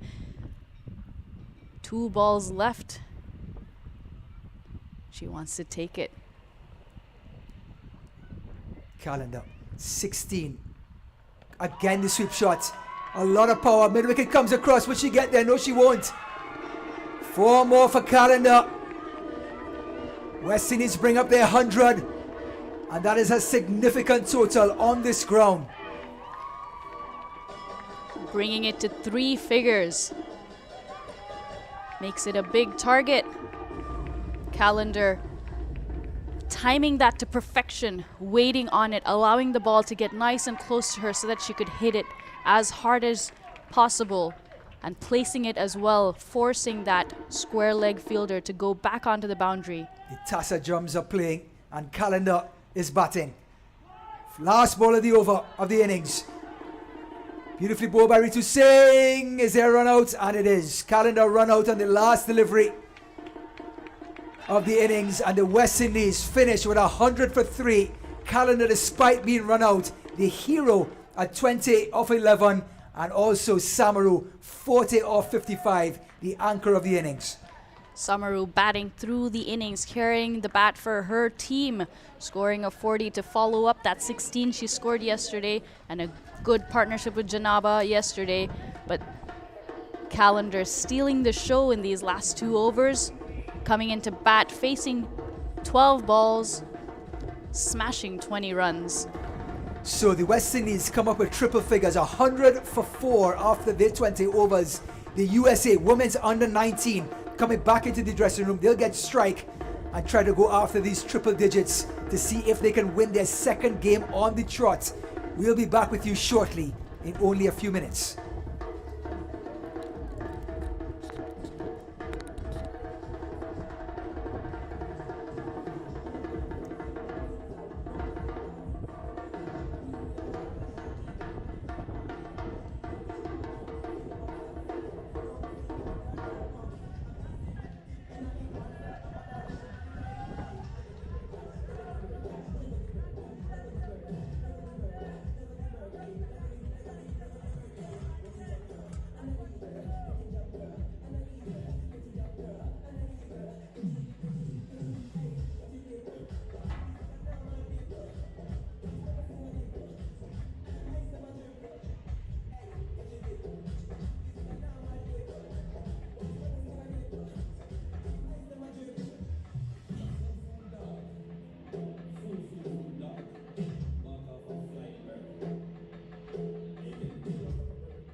second match of the T20 5-match series between the West Indies U19 women's against the USA women's U19 in Broward County Stadium.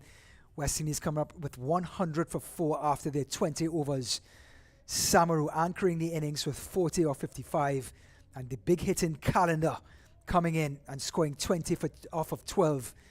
So after the USA won yesterday's match by 5 wickets, West Indies responding well.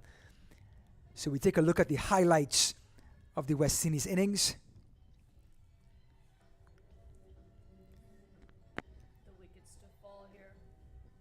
Oh, the boundaries. So that's the first 4 we saw by, looks to be Calendar. And this time Joseph stumped expertly by Kolan behind the stumps. Ritu Singh coming in. First ball taken for a boundary. Samaru, who batted through the innings brilliantly. She certainly led the way. However, James was stumped with a wide delivery outside of stump. And then Iune was taken to the woodshed, as they would say, by Calendar. Calendar came in back into the innings and going for it, being brave, aggressive, looking to hit those big shots, getting a couple of boundaries. Calendar again, so strong on the leg side. Another sweep shot, another boundary. She was one of those heroes that came in and really affected the score coming down towards the death overs. So the West Indies score 100 for 4 after yesterday's innings, only scoring 79. They've really put up a competitive total for the US to go after. So taking a quick look at the scorecard one more time, just to go through the totals and give a comprehensive look of who got the wickets and who didn't. Shabani, what do you see? Well, Samaru and Sauce started well, running between the wickets. Aggressive intent was there. Samaru batting through the innings and ending on 40. Good partnerships with Janaba Joseph, Zeta James, and at the end, Calendar scoring 20 crucial runs, taking the West Indies to a total of 100. Seeing a great catch by Chudasma, the late addition to the squad, a catch at slip to get rid of Sau. And looking at the bowling figures, Signa Paul opening the bowling 3 overs, none for 12, no breakthrough. Shuhani Tadani, interestingly enough, had a fantastic opening spell. Not that was the problem, is the fact that they actually asked her to bowl her full 4 overs, may have come back to hurt them in the end. Shabani, what did you think? And yesterday we saw that the spinners did really well. Today, spinners being taken for runs. Ayuni going at 8.5 runs and over. Ritu Singh 6 runs and over, and Tia Gonzalez also going at 6 runs and over. West Indies batters planning well and taking on the spinners. So, gets us right back into the US part of the innings. Captain Munisa talking to her opening bowler. KD Jazz Mitchell opening the bowling today, bowling the first over. Yesterday we saw Wilmot take the first over. Mitchell yesterday taking a wicket and only giving 8 runs in her 3. The first over being expensive, 5 runs in the context of the game, but the next 2 overs that she bowled, she only gave 3 runs, took a wicket, and there was also a run out off her bowling. Mitchell definitely turned the tide for this West Indies team yesterday in the field, gave them a fighting chance. So it's going to be Mitchell coming from the northern end, coming down the hill. West Indies strike bowler. She's going to be bowling to Chetna Prasad, who's opening the batting today. So it's going to be Mitchell to Prasad. First delivery of the United States innings. This was outside off stump. It's full. No run. Chetna Prasad looking for a strong shot, not getting enough power on that one to get it through that offside cordon. A tight cordon there, mid-off, extra cover and point.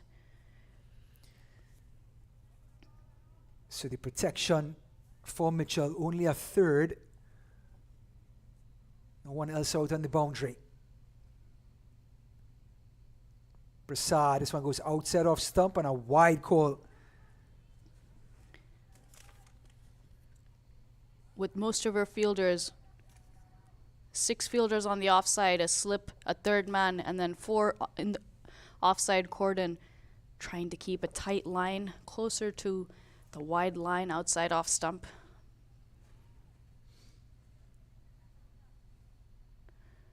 Mitchell did take a bit of time yesterday to settle in, but once she did, bowled brilliantly. Oh, pulled away by Prasad. No protection out there. And they're going to come back for an easy 2. So USA and Prasad off the mark.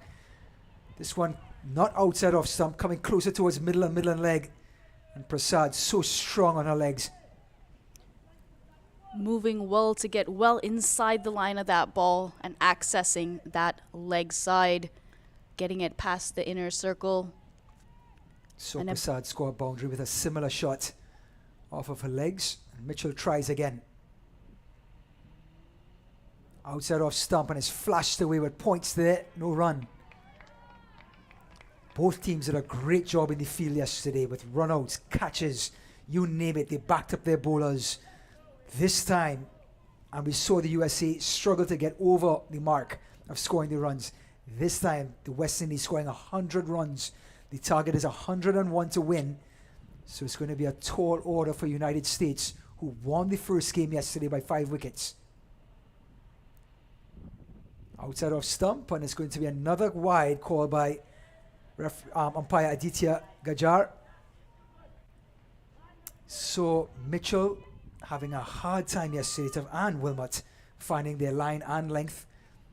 Certainly set the West Indies back in their quest to stop the USA. They pulled it back nicely in the middle overs, 8 through 11.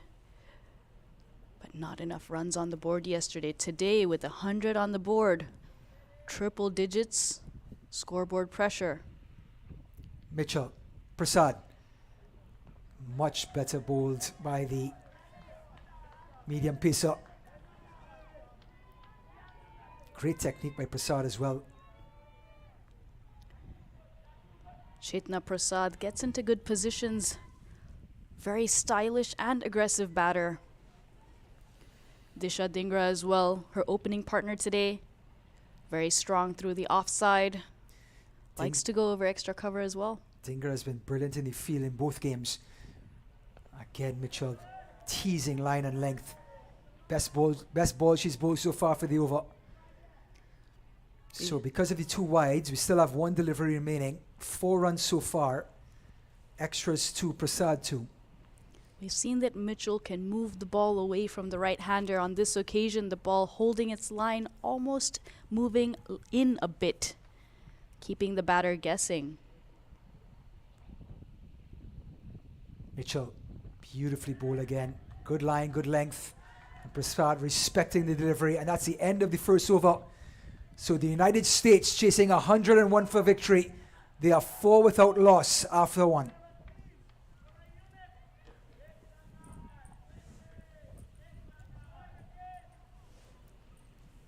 Ashwini Munisa, captain for the West Indies U19 team from Guyana. And she Looks has like decided... Shalini Samaru. Shalini Samaru, who just batted throughout the innings yesterday. She came on as a bowler and bowled very tightly, bowling off spin. And she has been given the task of opening the bowling. So opening the batting and opening the bowling. She is quite the cricketer. She does open the bowling for Trinidad and Tobago, the team she captains. So Samaru protection on the onside, a deep backward square and a deep mid wicket. Only 2 players on the boundary. Samaru. Oh, and it's almost like an arm ball. Dare I say even a dusra? An arm ball sounds right, Ryan. Dusra is hard to bowl. Need to be extremely flexible with your arms for that. Samaru, I'm trying. Difficult to bowl a dusra without bending your elbow. Beautifully flighted delivery by Samaru. She has hit her mark from ball 2. We also saw yesterday that Samaru is able to effectively change up the pace. Speaking about changing up the place, I was flatter. Guess Dingra didn't get a chance to bat yesterday. Actually, she did. Didn't get too much time at the crease.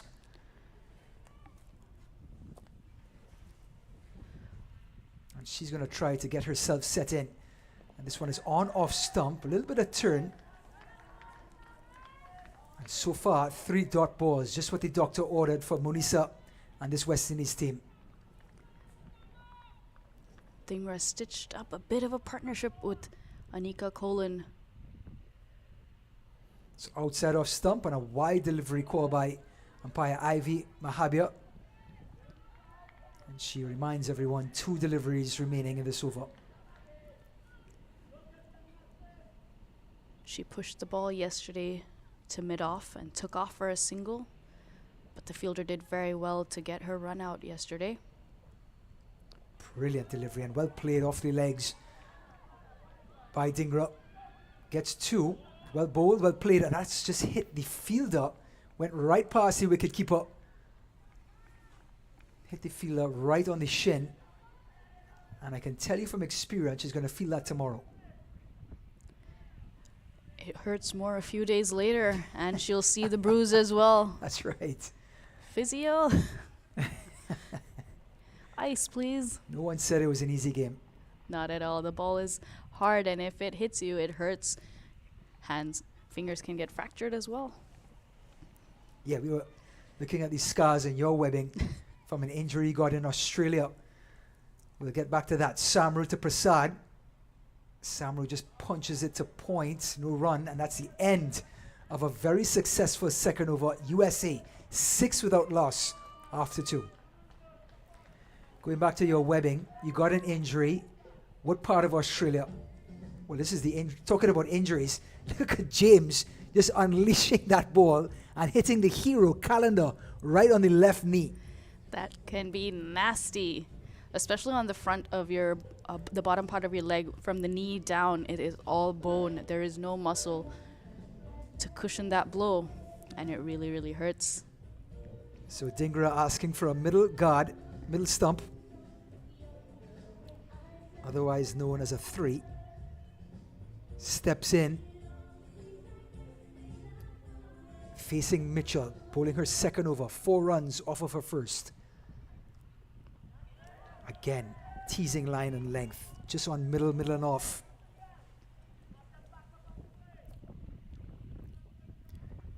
Run rate required 5.33. Run rate right now 2.77. Still early days, a lot of cricket to be played. But you see that in the first over, USA got 4. In the second over, they got 2 runs, and that has already pushed the run rate up just a little bit. And this one's a little bit shorter. Squirted away to point, and that's James. Possibly the last person you want to attempt to steal a run off of. Just a juggernaut at point or square leg. Also, James being a left-handed fielder and thrower, the ball comes in a bit quicker just because of that angle. Dingra facing Mitchell, comes right back into the right-hander. And we saw yesterday, maybe not so much tonight, not as humid as last night. The ball hit the grass, a little bit dewy. The ball got wet, slick. Ball went flying between Wilmot and Mitchell. Tonight, there's been an adjustment. They've adapted very well tonight, executing plans. This one's pushed beautifully to cover. It's that cordon again.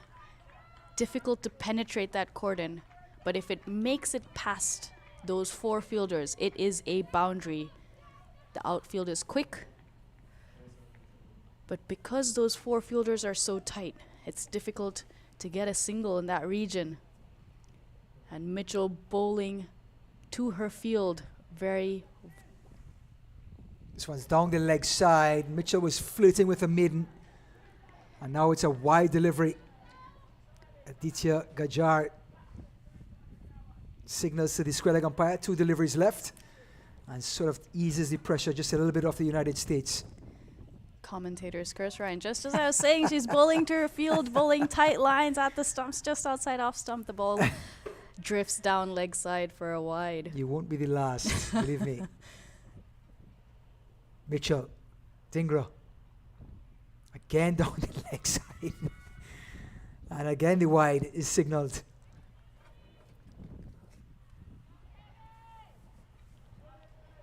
So the 2 runs that have been accumulated in this over have come from wides from Mitchell.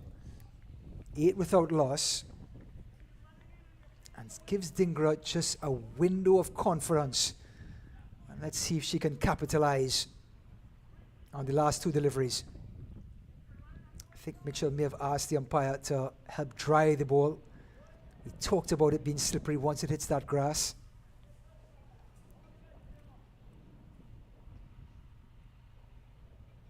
This time she finds the off stump, no wide called. And looks like, Shabani, we're actually going to finish this over.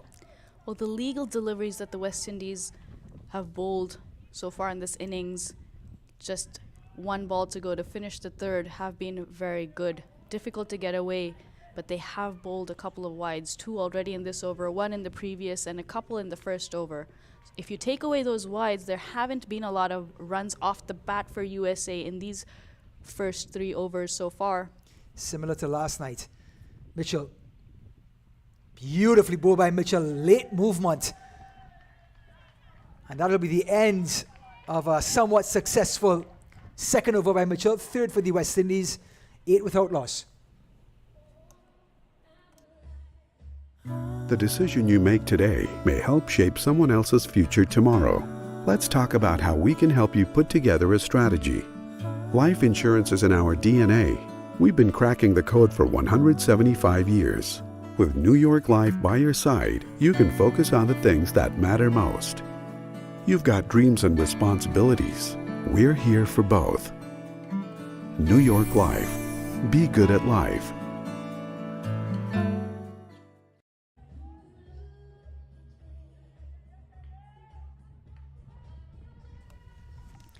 Samaru continuing.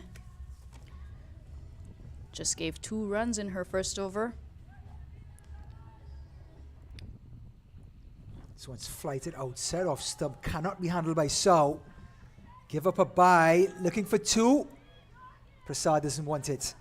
So that was it really was the Achilles heel for the West Indies last night. The extras were off the charts in the opening 5 overs. It set the stage for an already small total that they scored. It really propelled the USA team to then cushion themselves and knock off the runs at the end. If there's one thing they have to adjust in the field, the West Indies have to bring down the extras. Samaru. And cut away beautifully. But guess who's there? James. Dot ball, what could have been a boundary, has turned into nothing. You said it, Ryan. West Indies yesterday bowled 22 extras versus USA's 10. This one down the leg side, turned away by Dingra. She's going to get her 2nd run. Moved nicely inside the line of that ball. That fielder on the boundary. Big gap there.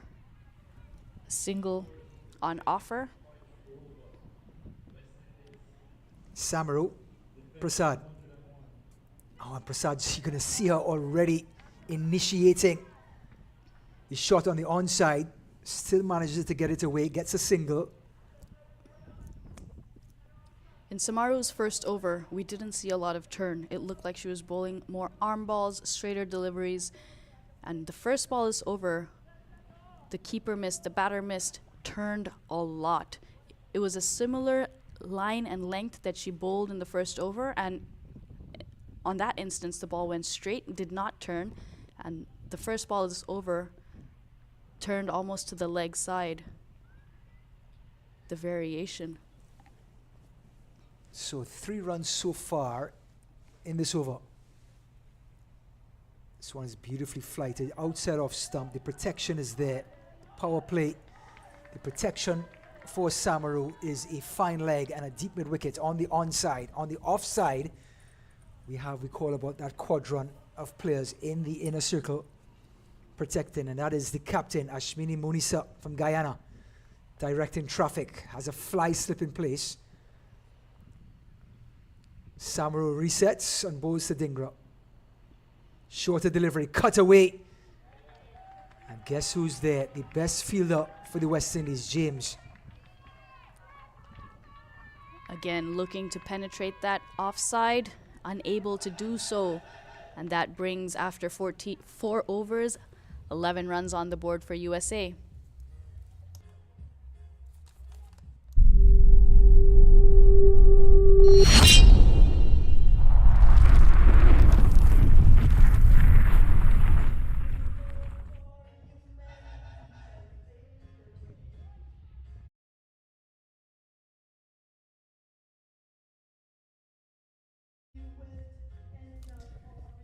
Welcome back, Broward County Stadium. Match number 2 of a 5-match historic series between USA Women's Under-19 and West Indies Women's Under-19. Mitchell bowling her 3rd over from the northern end. Pitched up on his outside, no appeal for caught behind. Beautiful delivery, possibly her best delivery so far of her spell. An expansive looking drive from Chetna Prasad, missing it. Mitchell bowling extremely well her 2nd over, only going for 2 runs. This one starting off with the dot. Chetna Prasad looking a bit impatient now. So just 4 overs gone, 2 overs left in the power play. Oh, we can see the adjustment, goes after it in the air, she's caught. James with the catch, he hurls the ball in the air with excitement. And the best fielder on the field takes a great catch, and the West Indies get their first wicket. It's Prasad out for 3. USA lose their first wicket for 11. Mitchell bowling tight lines. We saw her only give 2 runs in the last over. And this one, 2nd ball. Chetna Prasad trying to make something happen. Taking that ball away, bowling it wider this time. Reading what Prasad was doing, and a brilliant diving catch by James, getting to the ball quickly. And that brings Anika Kolan to the crease. So the vice captain wicketkeeper has to come in 11 for 1. 4.2 overs gone. 10 balls left in the power play. Mitchell in the mood. 2.2 overs, 1 for 6. And she's bowled a lot tighter than she did last night. Even though she had good figures last night, was a little bit all over the pitch, as you would say. So, Kolan facing Mitchell. Outside our stump, beautifully bowled, beautifully played. 3rd man's there. And it's none other than Samaru, who can bat, bowl, do your taxes. She can do just about everything. Both these batters, Kolan and Dhingra, strong through the offside. Kolan likes to maneuver the ball behind square, in front of square, uses her wrists to good effect. Also strong against spin, uses her feet. So, Kolan getting a chance. It's Dhingra.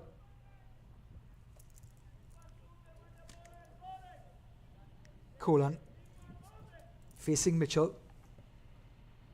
Outside off stump, just past the outside edge. So we saw last night a couple wickets fell. Bowlers were bowling tight, then they went outside off stump. Batters lost their shape, as you so quietly said, Sir Shabani. Then we saw the first wicket fall tonight. A little bit of pressure now on the batters. Yes, pressure, and also West Indies bowling tight. And there are 100 runs on the board. Scoreboard pressure, you are chasing 5 runs and over. A good start by West Indies. Yes, they've bowled a couple of extras, but haven't given them much to hit. Oh, again, just outside off stump. There's an appeal for caught behind. Slip interested, keeper interested, bowler interested. Flirting with danger there outside off stump. So far, Mitchell 2.5. One delivery left for 3. 1 for 7. The strike bowler for the West Indies leading the charge.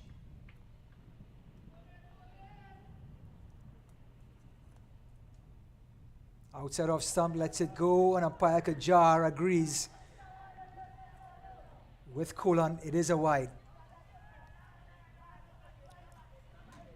Every time Mitchell just seems to be getting on top of the batter, she lets one go down the leg side or gets one to drift too far outside the off. Trying too hard perhaps happens in many forms of cricket, but especially T20 cricket. You want to make something happen.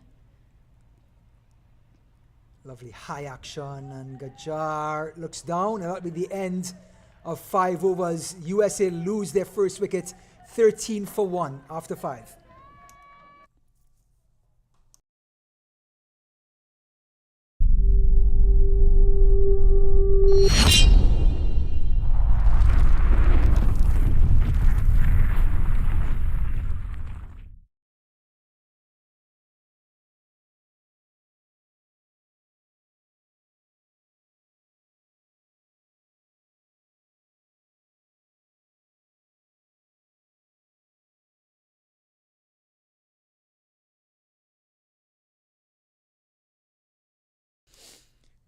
Okay, Broward County Stadium. Samaru, the anchor of the innings, 40 not out for the West Indies. Her contribution for the even 100 they scored. She has opened the bowling, 2 overs, none for 4. So far, the player of the match, but still a lot of cricket to go. Dingra, 3 off of 16, struggling just a little bit. Takes strike. 13 for 1 after 5. Last over of the power play. Oh, and Dingra definitely. There's an appeal for a stumping. But you can see Dingra, huge gap between bat and pad, trying to get a little too aggressive. Shabani. Difficult to read Samaru right now. Has been bowling arm balls, ball going straight on with the arm, some balls turning. This one beating the outside edge of the bat, the previous one between bat and pad. And the length is perfect. It's just short of a length, so you don't have to cut if they come forward. So it's so hard to score aggressive scoring runs, as Samaru is really starting to narrow in and hone in just outside off stump on a perfect length. Absolutely. Not full enough to get onto the front foot and drive or get to the pitch of the ball, but not short enough. Oh, a loose one, and she's gone after it, Dingra. This one could be the first boundary. It is. Dingra unleashes and relieves some of the pressure for the United States. A much needed boundary. She goes to 7. 17 for 1. West Indies has been bowling very well. This one, full toss.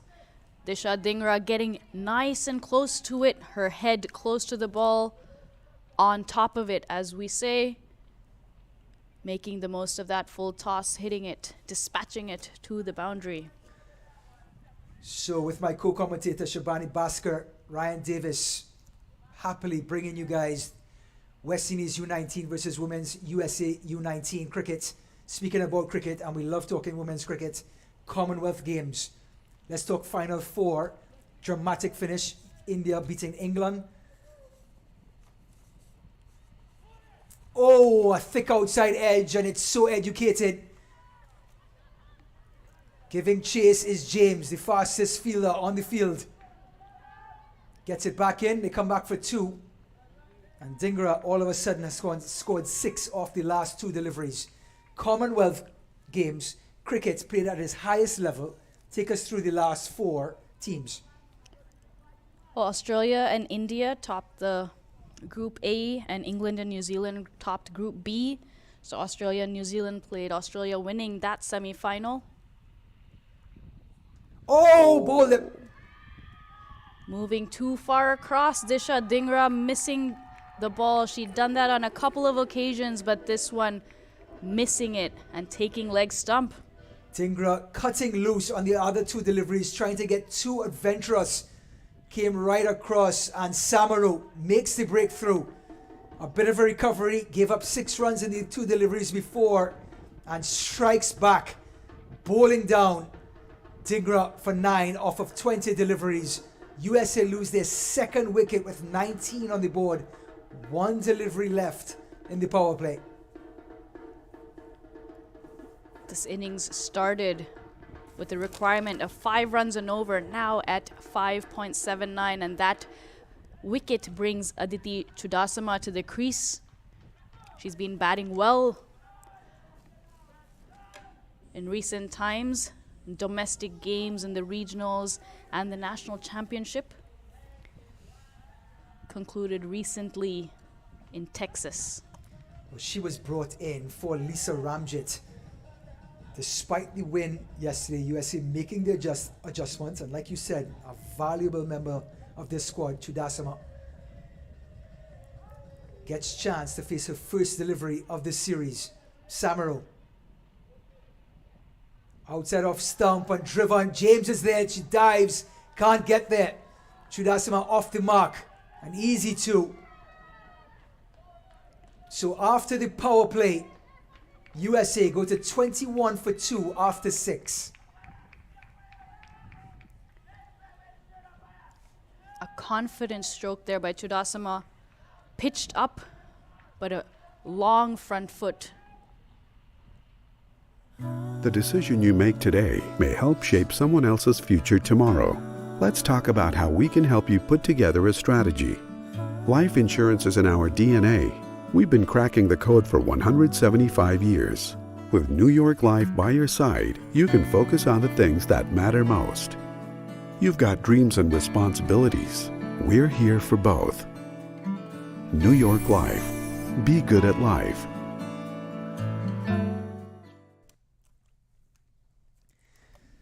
So, Mitchell bowling her 4th over on the trot. 1 wicket for 8 runs. Just outside off stump. Huge appeal for caught behind. She's out. Mitchell does the job again. The West Indies get another breakthrough. Vice Captain Kolan goes for a duck. Anika Kolan looking to open up her shoulders. Mitchell nagging away at that line outside off stump. Saw the keeper making easy work of that one. Another wicket falls. The strike bowler Mitchell stepping up, leading the way from over number 1, tidying up the extras, keeping the line and length, now forcing USA to be the ones to score the runs. Is that the turning point between last night and tonight? Makes the match much tighter. Yes, we saw that West Indies bowled 22 extras yesterday, and defending just 80 runs does make a huge difference when you tighten up that line, and also the good balls that they're bowling, the legal deliveries have been difficult to hit. Only 1 full toss we've seen so far, which was dispatched by Disha Dhingra. But other than that, not a lot of scoring opportunities off the bat of the USA batters.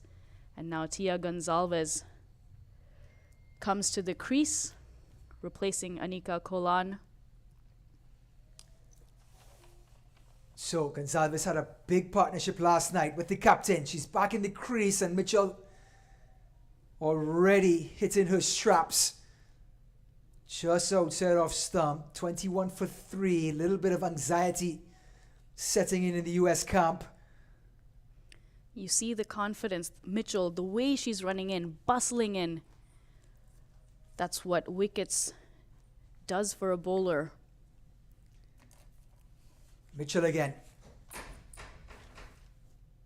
Just short of a length, a little bit shorter this time. Rocking back on the back foot is Gonzalez. No run. Just want to bring everyone up to speed. We talk about this historic tour. USA hosting the West Indies Women's U19. This will not be made possible by unless event partners stepped up and absolutely made this possible. New York Life Insurance Company, Tiger Advisory Group, and Laxmi have completely stepped up and made this possible for this historic tour. Oh, and pulled away through mid-wicket, and she's caught! A 4th wicket. Mitchell gets the breakthrough.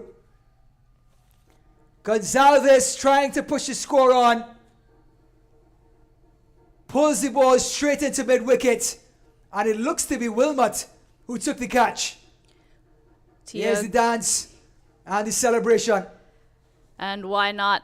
A great wicket there for West Indies. A good catch, but excellently bowled by Mitchell. This time on the stumps, Tia Gonzalez rocks back, tries to hit that over the mid-wicket fielder, not getting enough bat on that or elevation. And a good solid catch there at mid-wicket. USA in a spot of bother now, Ryan. Absolutely. The all-rounder Ritu Singh making her way had such a big impact last night with the ball, setting the stage for the USA victory when they won by 5 wickets. Now has to come in, target 101, 21 for 4, 80 runs off the mark, 4 wickets down. She joins Chudasama, who's been an addition to the squad and is facing a fiery Mitchell, who has now gotten 2 wickets in this over. Mitchell again right on off stump. Mitchell's figures 3.5, 3 for 8, just incredible, setting the tone for this West Indies team. Also, good captaincy by Munisar for keeping Mitchell on for her 4th over, reaping rewards, 3 dot balls, 2 wickets, in effect 5 dot balls. Each wicket is a dot ball as well. Mitchell, last ball of her spell, short outside of stump. Singh can't make contact, and what a spell by Mitchell. 4 overs, 3 wickets, 8 runs, and she's put USA in an awkward position at 21 for 4 after 7 overs.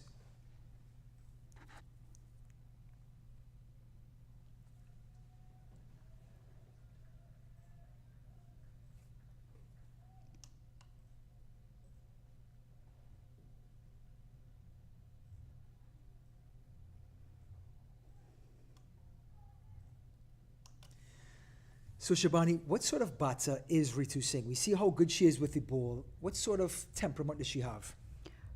Ritu Singh is an aggressive batter. She likes to go after the bowlers. Also, it's interesting to see the way she warms up before a game when she bats. Samaru bowling the last of her spell. And it's going to be a wide delivery called by umpire Ivy Mahabir. We saw Chudasama first delivery was a beautiful square drive to get off the mark. And now her second delivery faced is a wide. Samaru. Chudasama trying to run that ball down to 3rd man. So Ritu Singh, when she warms up to go into bat, she also plays softball. She does gymnastics. She plays a lot of different sports, and she uses that softball technique. She has an exaggerated hip thrust into the shot with which she's able to generate quite a bit of power. And you see when she's just facing throwdowns before a game.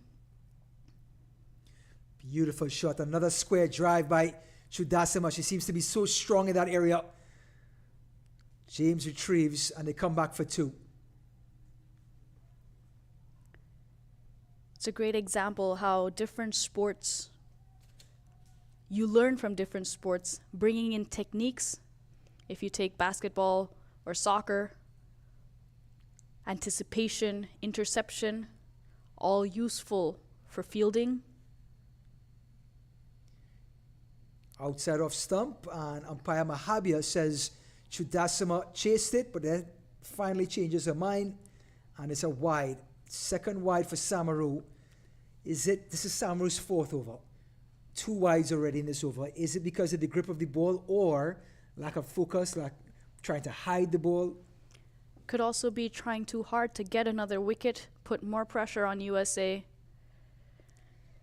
That's the line, that's the length, and that's James. Sometimes when you're searching for a wicket, trying to make something happen, it can go the other way as well. It may go your way, as it did for Mitchell. She was keeping it simple, bowling to her strength. But Samaru does have plenty of variation, tossing the ball up, bowling flatter, wider, attacking the stumps. So Samaru doing a good job fielding her own bowling. Bowling the last ball of her spell. The two opening bowlers will have bowled their entire 4 overs. Samaru, beautifully bowled, and nothing Chudasama could do with it. So that's the end of 8 overs, 25 for 4.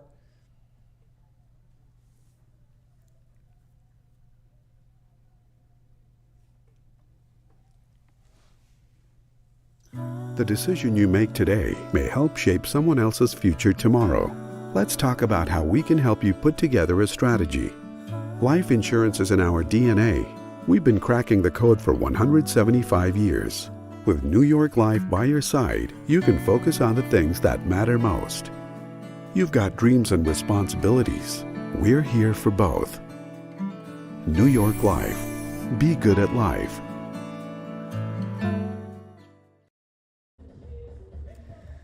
Welcome back to Broward County Stadium, and we were rudely interrupted after with our Commonwealth discussion by some cricketers on the field there, whatever reason they're playing a game. So, Shabani, going back to our Commonwealth, England brought us 2 fantastic things. They gave us tea, and India gave us tea. England brought us cricket and more cricket. So, Commonwealth Games just wrapped up. Give us that final 4. Who won, who didn't win, and what happened? Well, the lineup was Australia, India, New Zealand, and England. Oh! Bowling! Beautiful delivery by Calendar, the hero of the hour. A Yorker for her very first delivery. What a way to start. A Yorker, a good delivery at any point in an innings. Ritu Singh is out, but everything she's touching is turning to gold. Ryan, Calendar came in at the fag end of the innings. 12 balls, 20 runs. Now first ball, Yorker, bowled. Bounce back ability. That is an intangible that every sports player must have. After the USA, here's Paul coming to the wicket now to join Chudasama. Every player has to dig deep and find a way to correct their wrongs. This West Indies team being defeated by 5 wickets, and now Calendar came in, scored huge runs at the end of the innings, starts off her first delivery of a spell with a leg stump Yorker, and this West Indies team is rolling. 21 for 5. USA cannot stop the momentum. 25 for 5. USA cannot stop the momentum. And now it's going to be Paul having to face a fiery Calendar. And with that, a slip is in place as well. Down the leg side it goes. And this could be 4 wides. It is. Shabani, a beautiful walk, the Yorker leg stump. The left-hander comes in, and then all hell breaks loose. Well, if you've taken a wicket like that, okay, 1 wide. I think the captain will not be complaining too much about that. But what a first delivery. So getting back to our Commonwealth discussion. So take us through the last 4. We talked about England providing us with cricket, but they've also provided us with the Commonwealth Games. And this is the first time women's cricket has been played at the Commonwealth Games. We actually didn't have, a no ball and a run taken as well. So Calendar, with a dream start, is quickly turning into a bad dream. A wicket with an unplayable Yorker to Ritu Singh gets the wicket, and now 5 wides and 2 no balls. And now a Quite free the hit. overachiever, Shabani. And a free hit now with Chudasama on strike. And Chudasama looking shown good. Yep, she seemed to be seeing the ball quickly out of the bowler's hands in her 7 deliveries faced.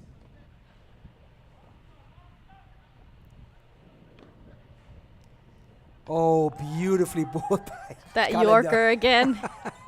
She's nailing those Yorkers to the right-hander, not quite to the left-hander. So the free hit is a dot ball. Calendar, we're not sure which is going to bowl. It could be a wide, a no ball, or a unplayable Yorker. I'm backing her to bowl another Yorker now. So only 2 deliveries gone in this over. A wicket, a dot ball, and then the extras have 7. Calendar. Chudasama outside off stump, another wide. It was a Yorker, but wide. On a different set of stumps. Yes. But coming back to the Commonwealth Games, it was well contested. You had 8 teams, women's cricket in a global multi-sport event. It was wonderful to see the support as well. Birmingham. Australia winning. Oh, a full delivery. Let's see what the referee decides. It's the stumps, there's no appeal. No ball not given. Seems to have been low enough, below the waist. So the Jekyll and Hyde calendar. A wicket, 5 wides, 2 no balls, a dot, a wide, and then a single. 9 runs in the over, only 3 deliveries gone.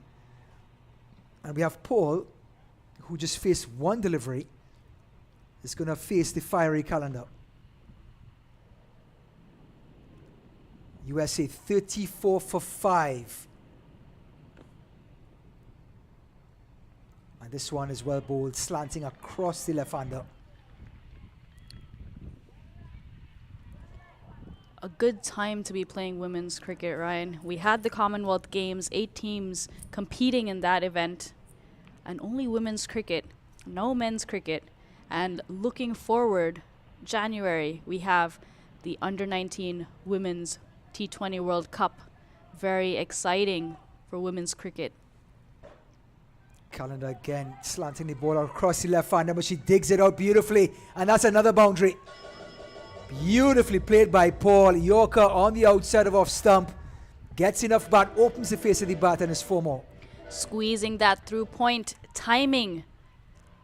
That shot was all about timing. Didn't try to overhit it, placing that to perfection. Very strong through that point. Region Snigdha Paul. Expecting that full delivery, that Yorker, which Calendar has been bowling. So despite the wickets, 13 runs scored in this over. Target is 101. Last ball of Calendar's very long over. Beautifully bowled. Just shorten it up. And Joseph is there. And that is the end of 9 overs. 38 for 5.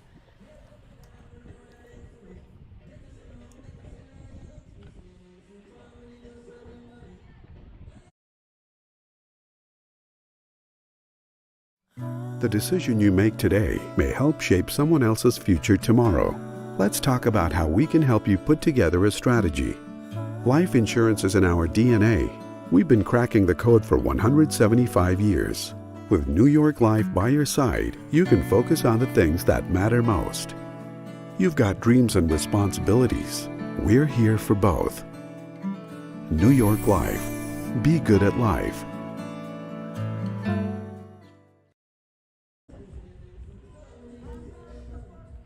So at the end of 9, 38 for 5, it's going to be the captain herself, Ashmini Munisa, coming to bowl some spin from the commentary end, bowling to Chudasma.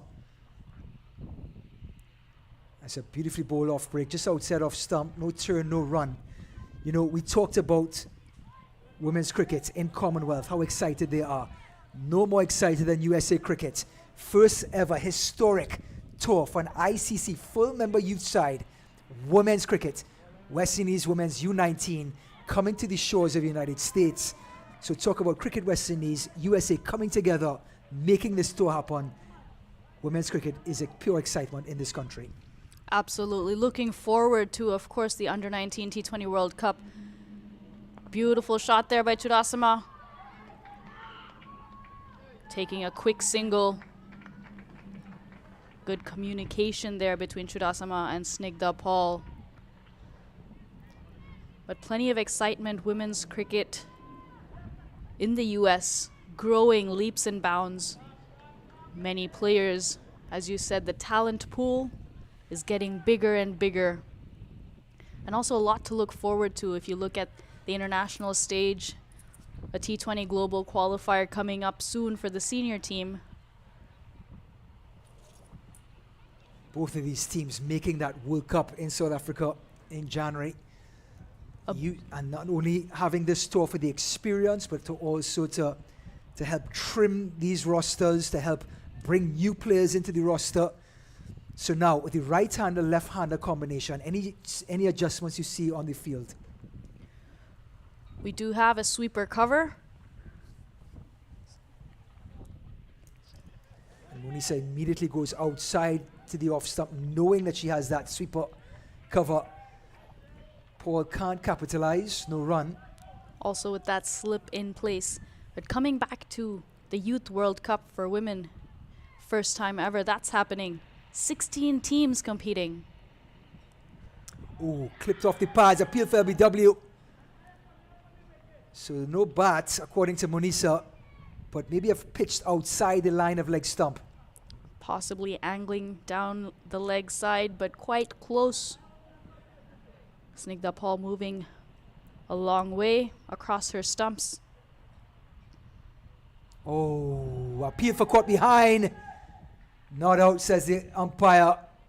And that will be the end of the 10th over. Here's the replay, Shabani. The LBW appeal just sliding down the leg side. Good decision there by umpire Ivy Mahabir. So the end of 10 overs, 39 for 5, 62 needed off of 60, 5 wickets down.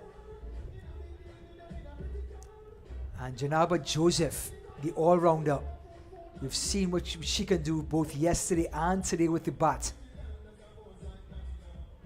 She's going to come in to provide some medium pace from the northern end.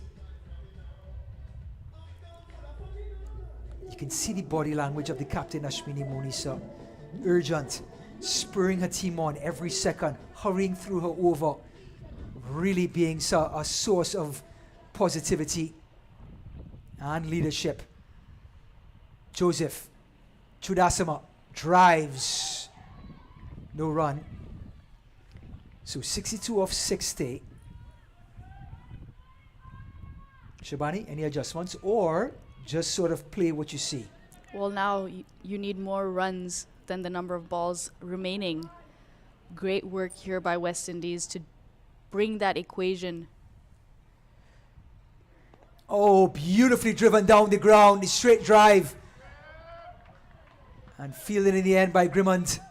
But not before they get a single. Lovely straight drive by Chudasama. That was a good ball, good shot, and extremely well fielded. Good cricket all round by both sides. I love it. This is looking good. This contest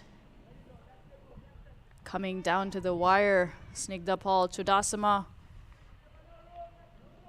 facing 7 and 14 balls, stitching up a partnership here. Joseph is a full toss, driven, oh, and got a hand to it, but will it still get to the boundary? It does. Well, the full toss, given the treatment, mid-off couldn't handle it, but it's 4 more to Paul, 4 more to the total, 44 for 5. An aggressive stroke by Snigdha Paul, taking on the bowler and that fielder at mid-off. Wide of her. Enough bat on that. Nice shot, full toss, taking full toll. Although she got a hand on it, it wasn't enough. Hit plenty strong to take it to the boundary. Paul again. It's a full toss by Joseph. Protection is there by Grimmond. Good idea by captain and bowler to push that fielder back. Snigdha Paul strong in that area. So the order of the day is to pitch the ball up. As a result, Joseph has bowled a couple of full tosses, 6 runs given away so far in her first 4 deliveries. Chudasama, who's been in form so far. There's a third man, a long off. And this time, Joseph finds her straps. It's the 11th over, and you see that ball swinging, Ryan. Swinging into the right-hander. That seam position looking very good. Denaba Joseph bowling tight lines to this right-hander.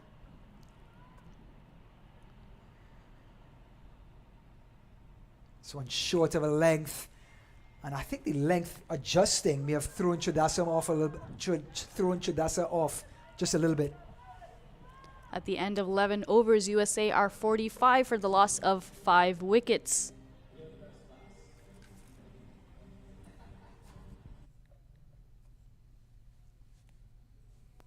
The decision you make today may help shape someone else's future tomorrow. Let's talk about how we can help you put together a strategy. Life insurance is in our DNA. We've been cracking the code for 175 years.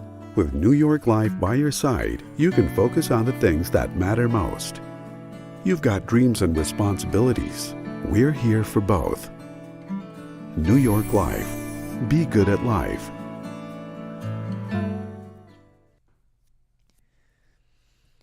Welcome back to Broward County Stadium. A much-needed partnership right now between Paul and Chudasama. Bit of a recovery. They came in at 25 for 5. Now it's 45 for 5. Paul 10, Chudasama 7. Facing the captain herself, Munisa. Outside off stump, lets it go, and umpire Mahabia decides against the wide. Just inside that wide line. Keeping it tight here, West Indies. And this time, Munisa finds that wide line. You can see Munis are different from the other off spinners, really trying to use her wrist. So Paul, 10 off of 10, has been aggressive. This one's tossed up beautifully. Beats point, and they're going to get one. They're going to think for 2. But well fielded in the end. Looks to be Grimond. It is. Well done there to go from cover quickly. That ball passed point to her right. And Grimond making the ground quickly to get that and keep it to 1. The fielding has been excellent from both these teams, Ryan. So Munisar coming over the wicket to the right hand, and it's swept away. Deep backward, short backward squares there. Throws to the bowler's end. They get 1. No second. Bit of nervousness right now with the West Indies team. They had the USA at 25 for 5. 23-run partnership now. 48 for 5. USA won the first match of a 5-match series by 5 wickets last night. This is game number 2. West Indies desperate to try to even the series. The captain, Munisar. And cut away by Paul. Fielded in the end by James. Dot balls. Dot balls. That is what they did so well at the beginning of the innings. They bowled so many dot balls, which pushed the run rate up. Now, of course, above 6 runs and over. Again, this one coming into the left-hander. It's going to be a run out. Hits his stumps. Is it appeal? Not out, says the umpire. Paul makes it back in time. But those dot balls resulted in these 5 wickets that USA have lost. Keep it simple. That's what Mitchell did from one end for her 4 overs. Munisa bowls another wide. Seems to be losing that grip. So she's given up 2 singles, but with the 2 wides, has made it a 4-run over.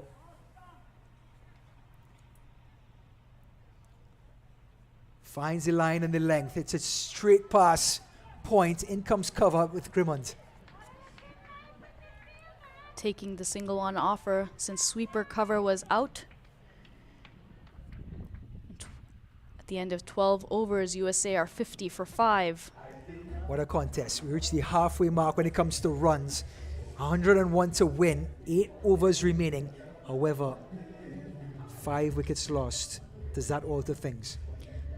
It does play on a batter's mind. The batting side will be thinking about, okay, we've already lost 5 wickets. and we're chasing more than 6 runs and over. The good thing for USA is they still have Isani Vagela, they have the captain Gitika Kodali, they have batting to come. Well, you said it, Gitika Kodali came in and knocked off the winning runs. Right. So she'll be ready to get in at any moment. But Zaidash James comes in to bowl her left arm orthodox to the left-handed pole and right away pitches on middle stump. James has protection at long on for the left-hander. Now bowling to the right-handed Chudasama, coming around the wicket to the right-hander, over the wicket to the left-hander. Apologies, Isani Vagela not playing today, but they still have Gitika Kodali, captain, yet to bat. And we saw what she can do, the intent she brings, the strokes she has.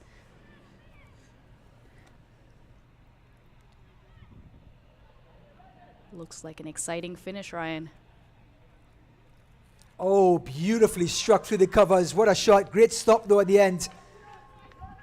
As you would say, Shabani, just good. Cricket, it's going to be a run out. Is it appeal? Given out. Tragedy for the USA.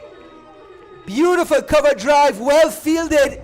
Took this thing off the ball, and then the runners went for an untimely second run. And now the 6th wicket falls. 51 for 6. USA's biggest partnership this innings comes to an end with that run out. Looking to go for that second run.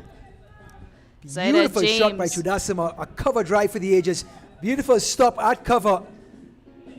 And look at the throw at the bowler's end. And guess who? James, always at the end of it. Bat in the air, no chance. And Paul run out after an excellent innings for 13 off of 15, leading the charge. And guess who comes in? Captain Fantastic herself, Gitika Kodali, again has some repairing to do. 6 wickets down. Just when USA were tilting the scales, the West Indies come up with a timely out. Just as you said, partnership was building. Shorter delivery by James. There's a drop catch. Great effort there at extra cover. Captain Munisar. She attacked it, Shabani. Didn't hesitate, threw herself behind it. We talked about her energy, her influence on this team. So game still hanging in the balance, 52 for 6. Chudasama, James, pulled away. Oh, and stopped. Well watched there. Awkward bounce can be dangerous, but she watched it ensured to making sure she got her hands to that one, stopping that ball from going past her. Looks like it was Samara Ramnath at mid-on. James, outside off stump, driven away. No run is an appeal. Umpire says not out. Appealing for all of them now. But that's the energy. That's Yes. the energy wickets bring. Here's the replay again. James, short of a length. There's that back foot shot, and you could see Munisa diving behind it. Oh, and this one goes past the leg stump, and it's going to be a wide. An attempted run out. It is an appeal. Kodali's home safely. Wide called. 2 runs to the total. Kodali taking a good start and taking off as soon as she saw the fielder not collect the ball, making it home safe. Good work there to try to recover by the keeper. Saw getting a direct hit. If you don't have an ad, I would like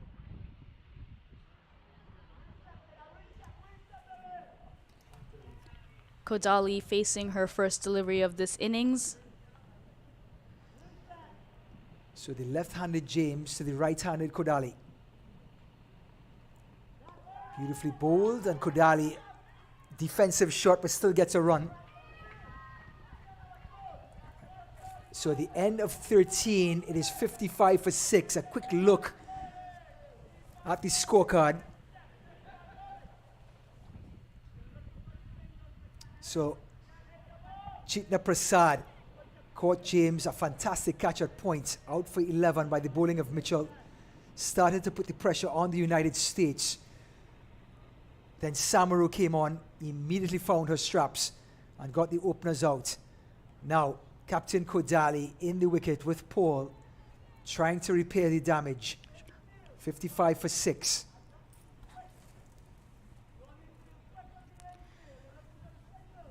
Sudasama and Kodali.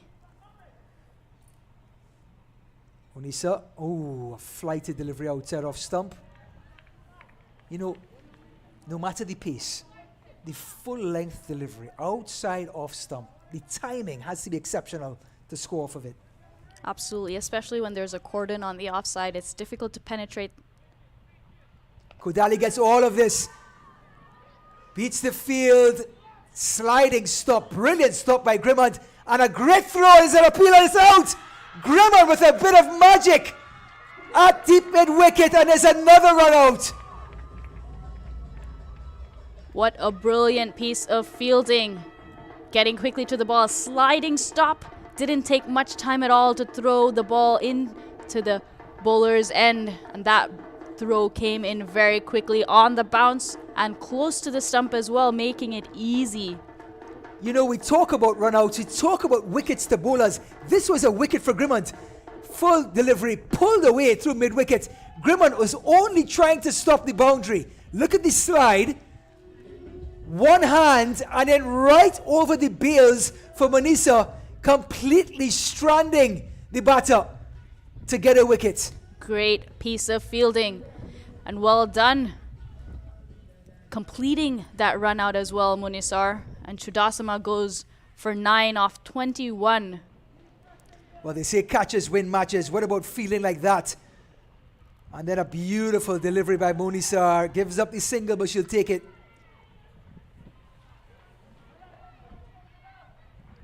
Quick single taken there by Geetika Kodali. We've seen that already since she's come in 2 like that. So at the bottom of your screen, 44 from 39, but the all-important figure, 7 wickets down. USA licking their wounds. The opening bowler Tadani, partnering her captain Kodali. Tadani's forward, and now we're into the tail end, Shabani. Yes, Tadani bowled brilliantly today, bowling out her 4 overs, not giving many runs at all. Now asked to take her team home with the bat. She does have her captain Geetika on the other side. If these two can hang around. Munisar, beautiful delivery, thick outside edge, and the best shot in the book earns her 4 runs. Beautiful delivery by the captain, and an educated edge gets the boundary. A healthy edge, yes, as you said, Ryan. No fielder there. Difficult to protect 360 degrees. They have their fielders in front of square, their boundary riders. Can't fault the bowler. It was a brilliant ball, but USA will take those 4 runs. So with that boundary, score moves to 61. Last ball of the 14th, and it's a wide. So what was a wicket from a fantastic run out by Grimmond. And if that replay, we'll ask for the replay again, as will come up. We have a fantastic broadcast team here. They're on it already. And Munisar, this one drives to mid-off, sorry, to cover, no run. So the end of 14, 62 for 7. USA up against it. Here's that replay. Shabani, take us through it. Full toss. Good shot by Geetika Kodali. A few things here. Grimmond was inside the boundary line. She wasn't on the line, but picked up that ball cleanly while sliding, getting up quickly. That throw came in like a bullet on the bounce. Munisar completing a brilliant fielding effort.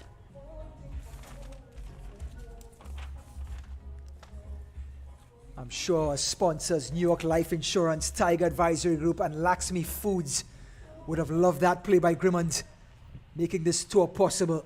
Here's James Bowling to Kodali, beautifully flighted delivery. Tantalizing, and the captain knew nothing about it. Just going on with the arm. Not much turn on offer on this occasion, but we have seen plenty of turn on this wicket.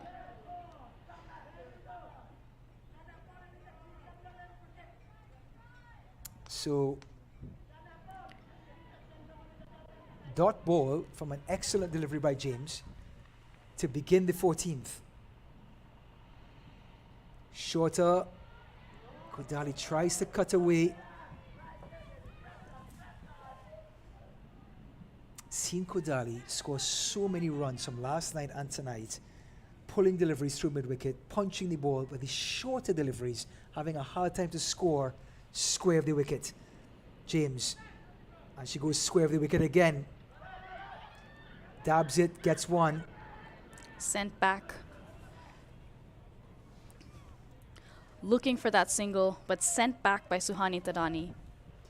You do want Geetika to face more number of deliveries in this partnership. Better chance of getting boundaries or twos. Maybe a hesitation by Tadani as a result. Absolutely. And also that ball went straight to the fielder. Didn't want to take a chance. James again, the drift coming into the right-hander. A chance for a run out, misses the stumps. This one more away from the fielder. More time for the batters to get that single. So with the analyst Shabani Basker, my name is Ryan Davis. We are in another tight match between West Indies U19 and the host USA Women's Under-19 in this historic 5-match series. Game number 2 after USA winning game number 1. Cut away but missed. There's an appeal by James. Not out by umpire Gagar. Appeal to both umpires, one for caught behind and for the stumping to the square leg umpire. With this over from Zeta James, the required rate has been pushed above 7 runs and over, making it difficult for USA. Well, we've seen Captain Fantastic do something special last night, Kodali. Can she do it again? James, beautiful delivery. Maybe I've gotten the bottom of the bat, and that's the end of 15 overs, 63 for 7.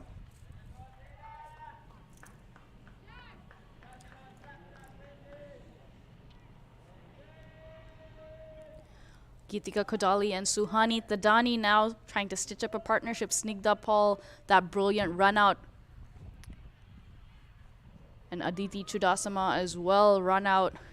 It's been a couple of wickets, untimely wickets as well, just as partnerships were building, Ryan. We just seen Paul, the only batter in double figures, problematic for the US, and a change of bowling from the commentary end. It's going to be number 30, Samara Ramnath, getting a chance to bowl. And she's going to have some protection against Geetika Kodali.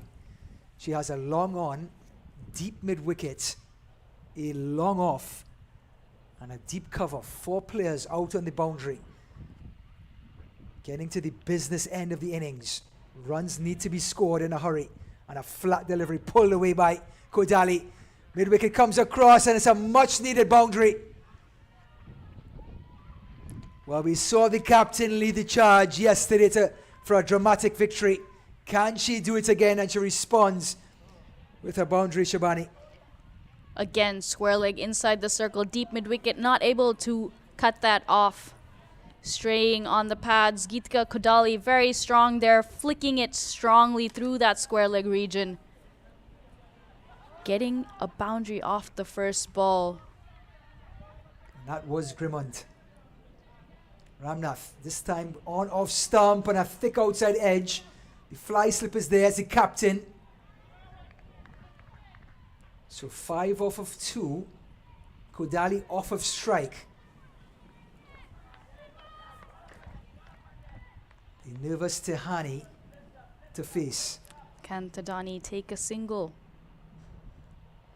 And she does. Nicely played there to short third. Munisar coming across, coming around. But an easy single, and that brings Gitika Kodali back on strike. Good over so far for USA here. Also believe that would be 7 so far in the over. Turned away by Kodali again. Deep mid wicket is there. Sorry, deep square leg. That's a good change by Captain Munisar to put that square leg fielder on the boundary, especially because Ramnath is bowling on the stumps, turning the ball into the right-hander. So have that protection out. 3 fielders on the boundary, on the leg side, deep square leg, deep mid-wicket, and long on. Ramnath again. Like you said, goes across the line of the ball. But Grimond is there, tries to pick up one hand again. The batters refuse to go for a second on her arm. She's throwing bullets from there.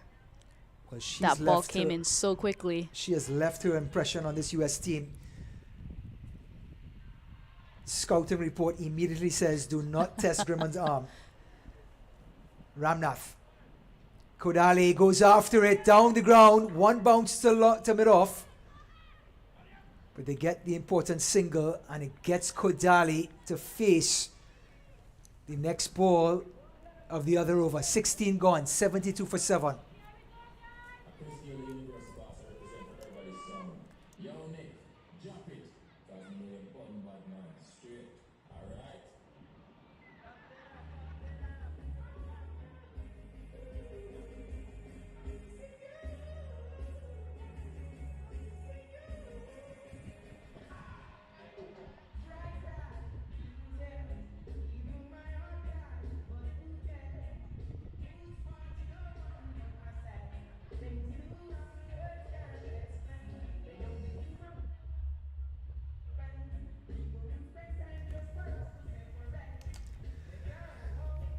We have now got into the death overs. 24 deliveries remaining in this match. 101 the target. 72 for 7. 29 runs of 24 deliveries. James, the left-hander. Right-handed captain Kodali. Short. Punched away to long off. They get one. There's a misfield. Not enough to come back for the second on that occasion. And these West Indies fielders have bullet throws. The ball comes in so quickly once they pick it up. So, Tadani. 6 off of 7. Tries to just dab it to point or cover. Anything will do to get Kodali back on strike. Trying to either drop the ball or maneuver it to take that quick single, unable to do that.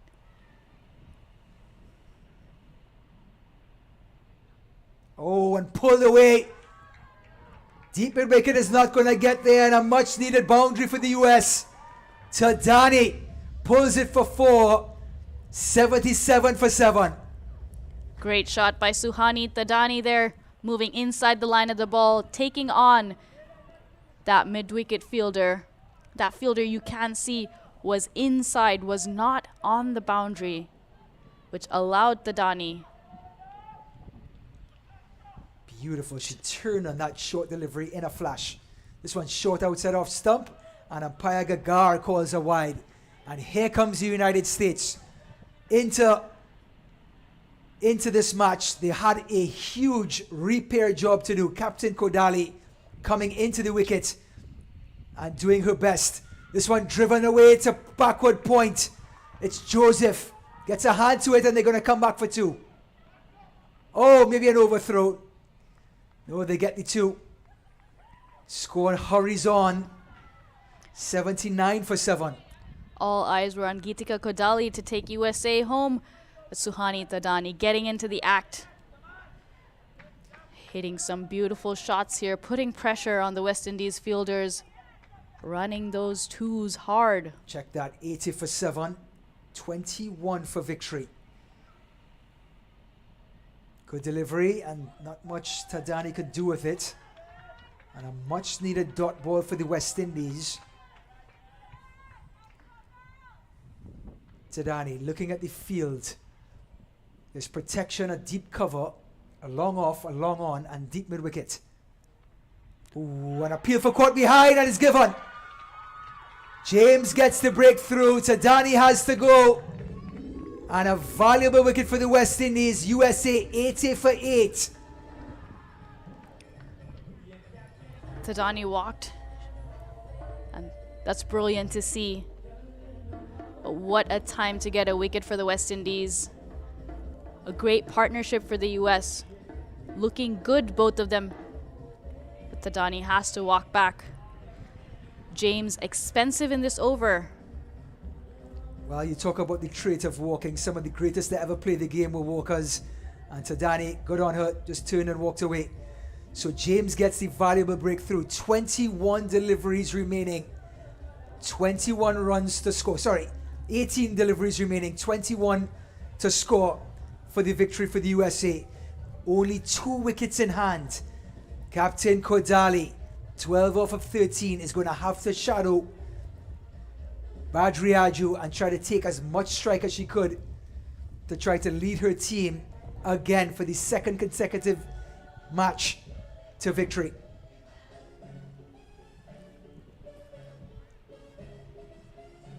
Although that was an expensive over from Zayda James, she got an important breakthrough.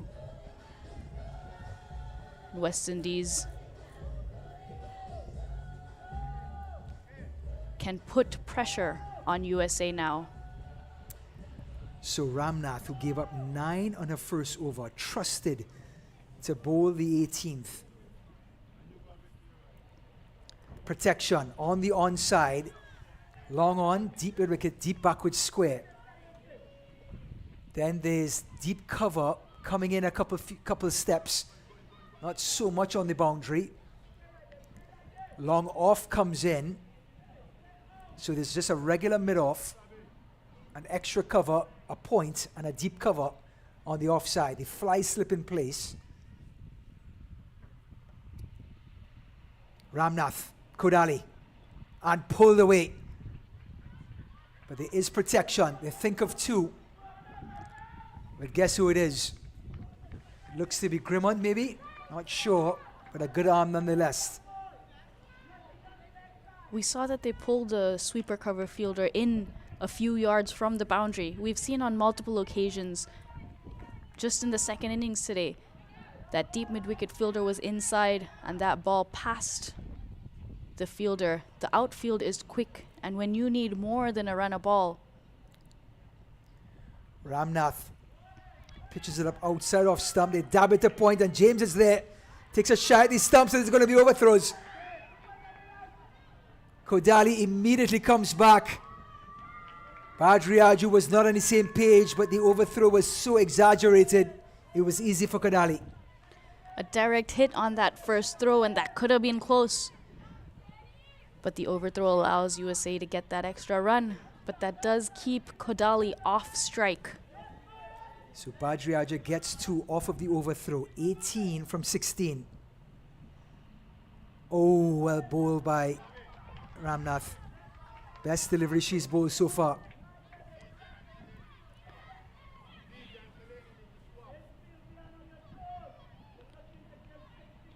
Nail biting here. Very close between the West Indies and the US. Again, a beautiful delivery. This one punched past point. That sort of 3/4 cover comes in. It's the opening bowler Mitchell who set the tone for this West Indies performance. Picking up 3 crucial wickets right at the top. Putting USA on the back foot from the get-go. So drama in Broward County Stadium, match number 2. 17 runs needed off 14 deliveries. Kodali, what can she do? Ramnath. She goes after it, opens up the shoulders. Long on is there for protection. It's Wilmot. Geetika Kodali trying to throw the bowler off, moving before the ball was bowled, going back to her stance. When you do that though, your head needs to be in a good position. When you're hitting the ball, head needs to be steady to get a solid shot in. Ramnath. Badriaju. Beautiful flight to delivery, and Badriaju just wants to get Kodali back on strike. And that will be the end of 18 overs. 85 for 8. 16 more needed off of the last 12 deliveries. Shabani, any change in mindset for Kodali? Do you just go for the boundaries or just play every ball on its merit? This is the over, the 19th over, the penultimate over of an innings, especially when you're chasing, has to be your big over. You don't want to leave too much for the 20th over. You never know what may happen. So for USA, for Geetika Kodali and Badri Raju, the two batters at the crease, the thinking needs to be, this is the over. This is the big over that we need. So go after it. Well, the penultimate over, brought to you by our analyst Shabani Basker. I am Ryan Davis. We are proud to be with you in this historic event. First time a full member ICC youth team tours the United States. USA Women's Under-19 hosting West Indies Women's Under-19 5-match series. USA winning the first match by 5 wickets last night. Game number 2 tonight. And it is a nail-biter. 12 deliveries, 16 runs. James, Kodali, good bounce, good delivery. They squeeze out a single. Looks like Kodali is going to take everyone on her merit. There's a bit of trust in her number 10 batter in Badri Raju. Technically strong, Badri Raju. Can bat. But we'll be looking to get Geetika Kodali back on strike. James. Oh, what a delivery. It spun a mile as an appeal for a stumping. Not out, but it just showed what James can do every so often. What a brilliant ball. We've seen her bringing the ball into the right-hander, going on straight with the arm. This one turning a lot. James again, outside off stump, and Badri Raju trying to run it. And all of a sudden, Kodali maybe second-guessing that single. Trying to coach Badri Raju from the non-striker's end. Get bat on it. We'll take a single. And not so much as Munisa. And they're going to get the overthrow. Captain Munisa looking for the run out. Gets the single. So, 4 deliveries in, 2 runs scored so far in this over.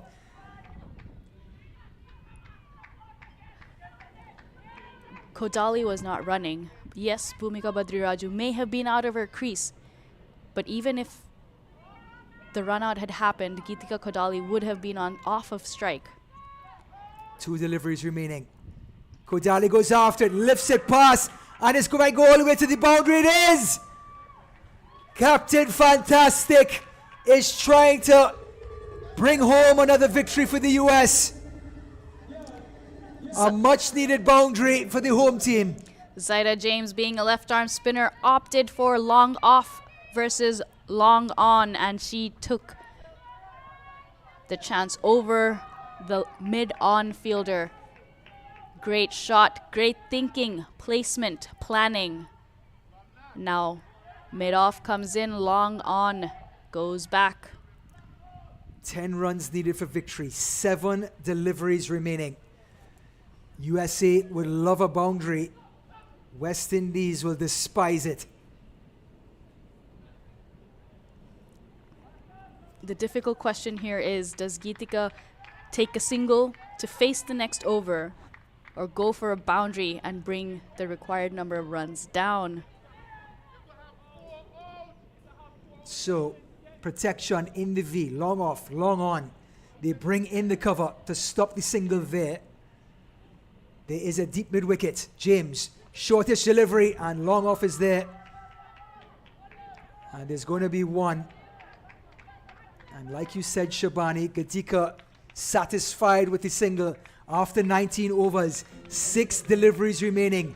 9 runs needed for victory. And Gatika Kodali, 20 runs off 18 deliveries, just like last night, can bring home yet another victory. We saw that Snigdha Paul was the first to get into double figures, and now Geetika Kodali on 20 off just 18 deliveries. And she will also be facing the first ball of the 20th over. But we've lost our lights. Looks like somebody tripped over the switch. Just like that, the lights have gone out. And now they've just come back on. Everyone is stunned on the field. And if there wasn't enough drama in this game already, with 9 runs needed for victory off of 7 deliveries, the lights have just went out in the stadium and come right back on. The pressure, the pressure. The lights couldn't handle the pressure of this Even game. The groundsman, even the groundsman is under pressure.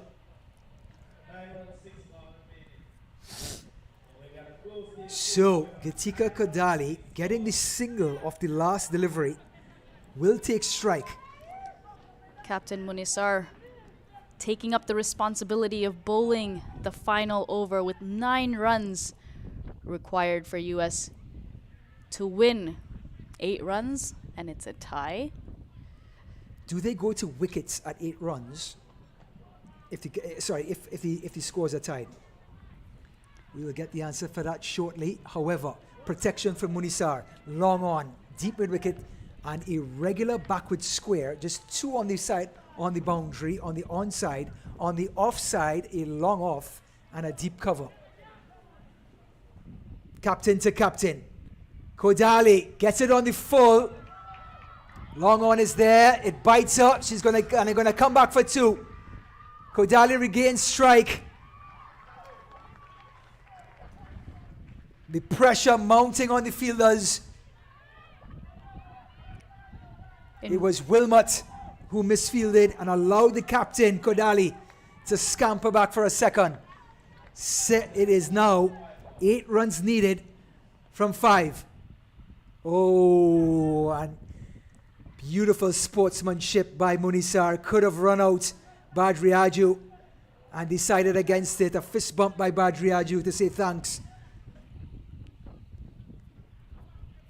Munisar to Kodali. Short, pulled away, beats mid-wicket. They think about 2, won't get it, and they get the single. An important thing to remember in women's cricket, you are only allowed 4 fielders outside the circle, whereas in men's cricket, you're allowed 5. Makes a big difference. A tough decision when you're only allowed 4. Which 4 do you put out? We've seen that Kodali has hit a few boundaries through the square leg region. So the adjustment is made, and you can see the replay by Munisar, the sportsmanship, and hence the reason she's the captain of this West Indies team. Munisar to Badriaju. A long on and a deep mid wicket. That's it. Badriaju beautifully bowled, and they scamper and they get the single. Fantastic running between the wickets. Kodali gets there. So 5 runs needed. 3 deliveries remaining. Coming down to the wire here, how costly was that misfield off the first ball, allowing Geetika Kodali to come back to face the second ball. We have a deep mid-wicket, long on, long off, and a sweeper. And goes after it. Oh, a drop catch. A chance for Manisa. But she stops it. 1 run scored.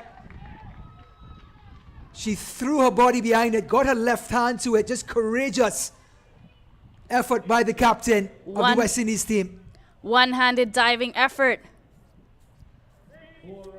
Wow, wow, wow. That has been the fielding standard of these games. The commitment, the effort. So, A little bit of pressure off of the West Indies. A lot of pressure on Badriaju.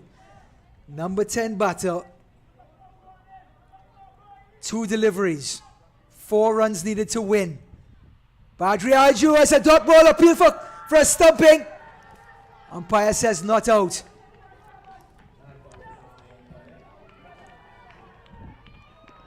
The keeper had the ball in hand, appealing to the umpire at square leg, racing towards the umpire. Badri Raju had a thought of maybe taking a single. Unfortunately, that was not the case. So now it comes down to the last ball. So 1 delivery remaining. A boundary needed to win. 3 will tie. Badriaju, 5 runs off of 9 deliveries. The number 10 batter, Captain Fantastic on the other end. Helpless at this moment. Monisar, the last delivery. Beautifully bowled, driven on the offside. It's fielded. And victory for the West Indies.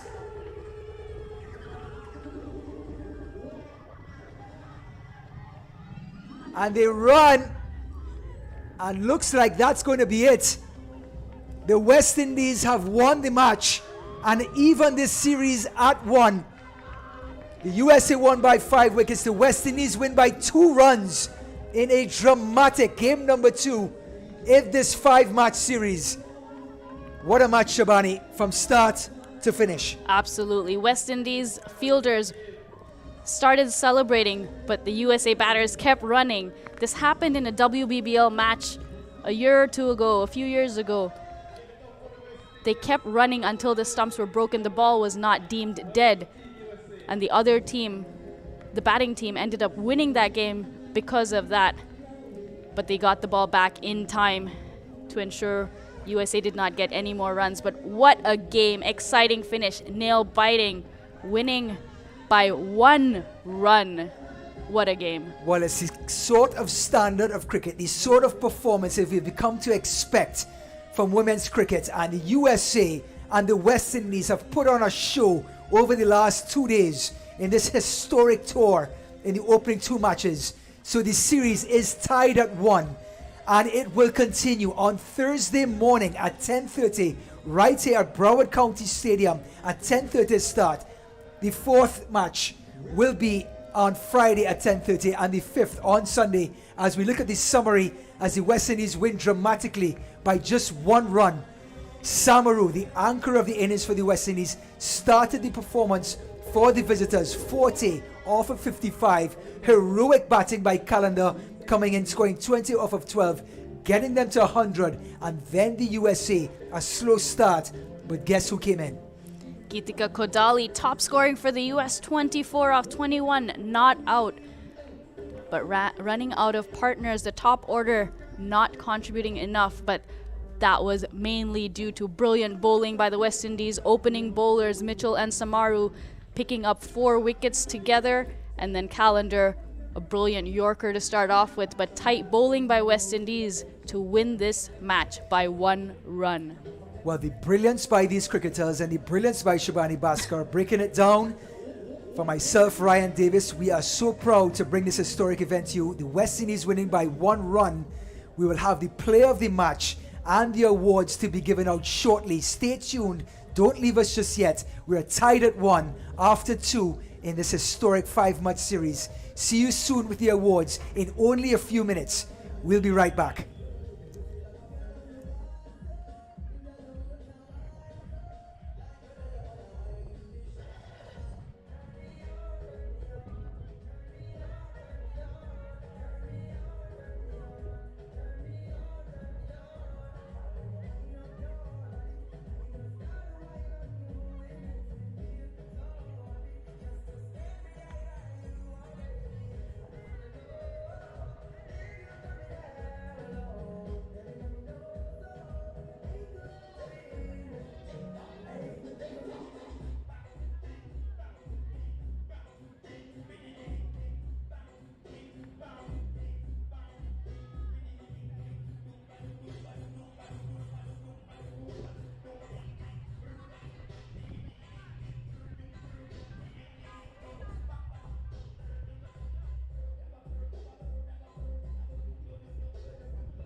We are back in Broward County Stadium for the historic 5-match series between USA Women's Under-19 and West Indies Women Under-19. USA won the first match yesterday by 5 wickets, and tonight the West Indies evened the series by winning by just 1 run.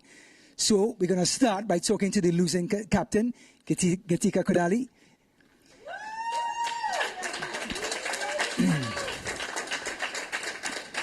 So like I've mentioned on the broadcast a couple of times, I've called you Captain Fantastic. Yesterday you brought home the winning runs. Tonight, wasn't able to bring it back home. What was it like on the bowling side at the beginning and then the batting? I think it was a great effort on both teams' parts for both bowling and batting. The game coming down to a wire is a great sign that our cricket's improving day by day. But bowling-wise, I think we started off really well. The last 10 overs, we kind of loosened up a little, which I think is something we would like to change. But batting-wise, I really like the intent our batters had, and I like the communication between the wickets, and I think it's 2 things we really improved on from yesterday. So an incredible standard of cricket played by both teams. The series tied at 1. Match starts again on Thursday. Any changes in the dressing room, any talks, any strategy, or is it business as usual? Definitely business as usual. We like to reflect as much as possible after each game, so definitely taking this rest day tomorrow to recollect as a team, find out what we can work on, and come back stronger. Thank you, Geetika. So, USA on the losing side tonight, but tonight we're going to talk with the winners with the captain, Ashwini Munisar.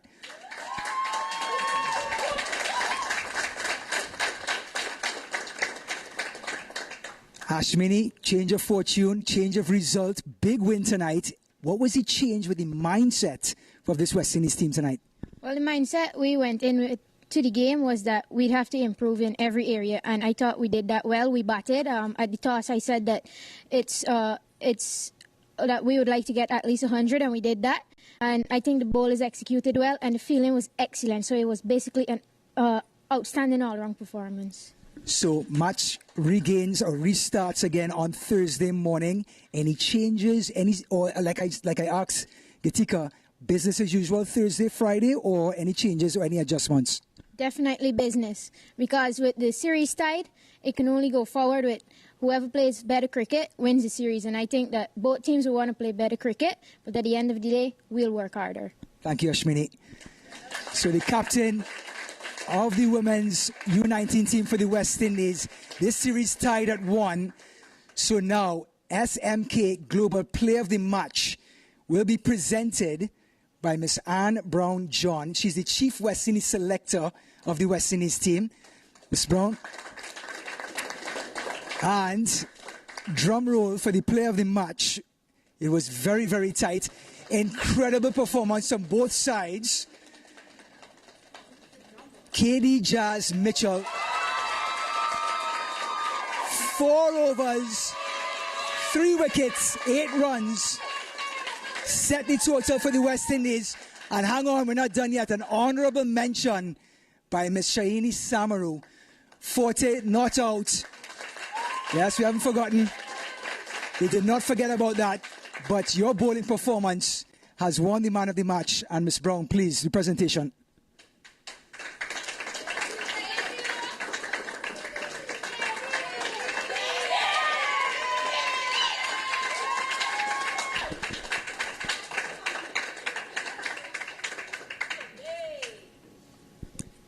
Katie, you have a second? So, tale of 2 different nights. Yesterday, you opened the bowling. Both opening bowlers, but the bowlers had a hard time with the grip of the ball. A lot of extras. Tonight, hitting your mark from ball 1. Any change, any adjustment?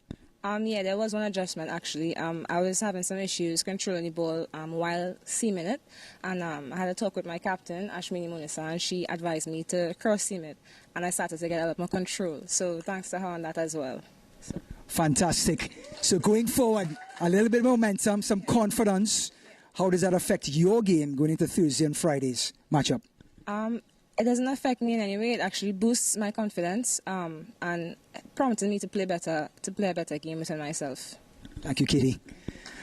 Player of the match, KD Jazz Mitchell. This series tied at 1. Now, going forward, 3 matches remaining. Thursday at 10:30 a.m. start. Friday, game number 4, 10:30 a.m. And then it wraps up this historic tour Saturday morning, 10:30 a.m. Join us live on YouTube and Willow. We'll be there. West Indies versus USA.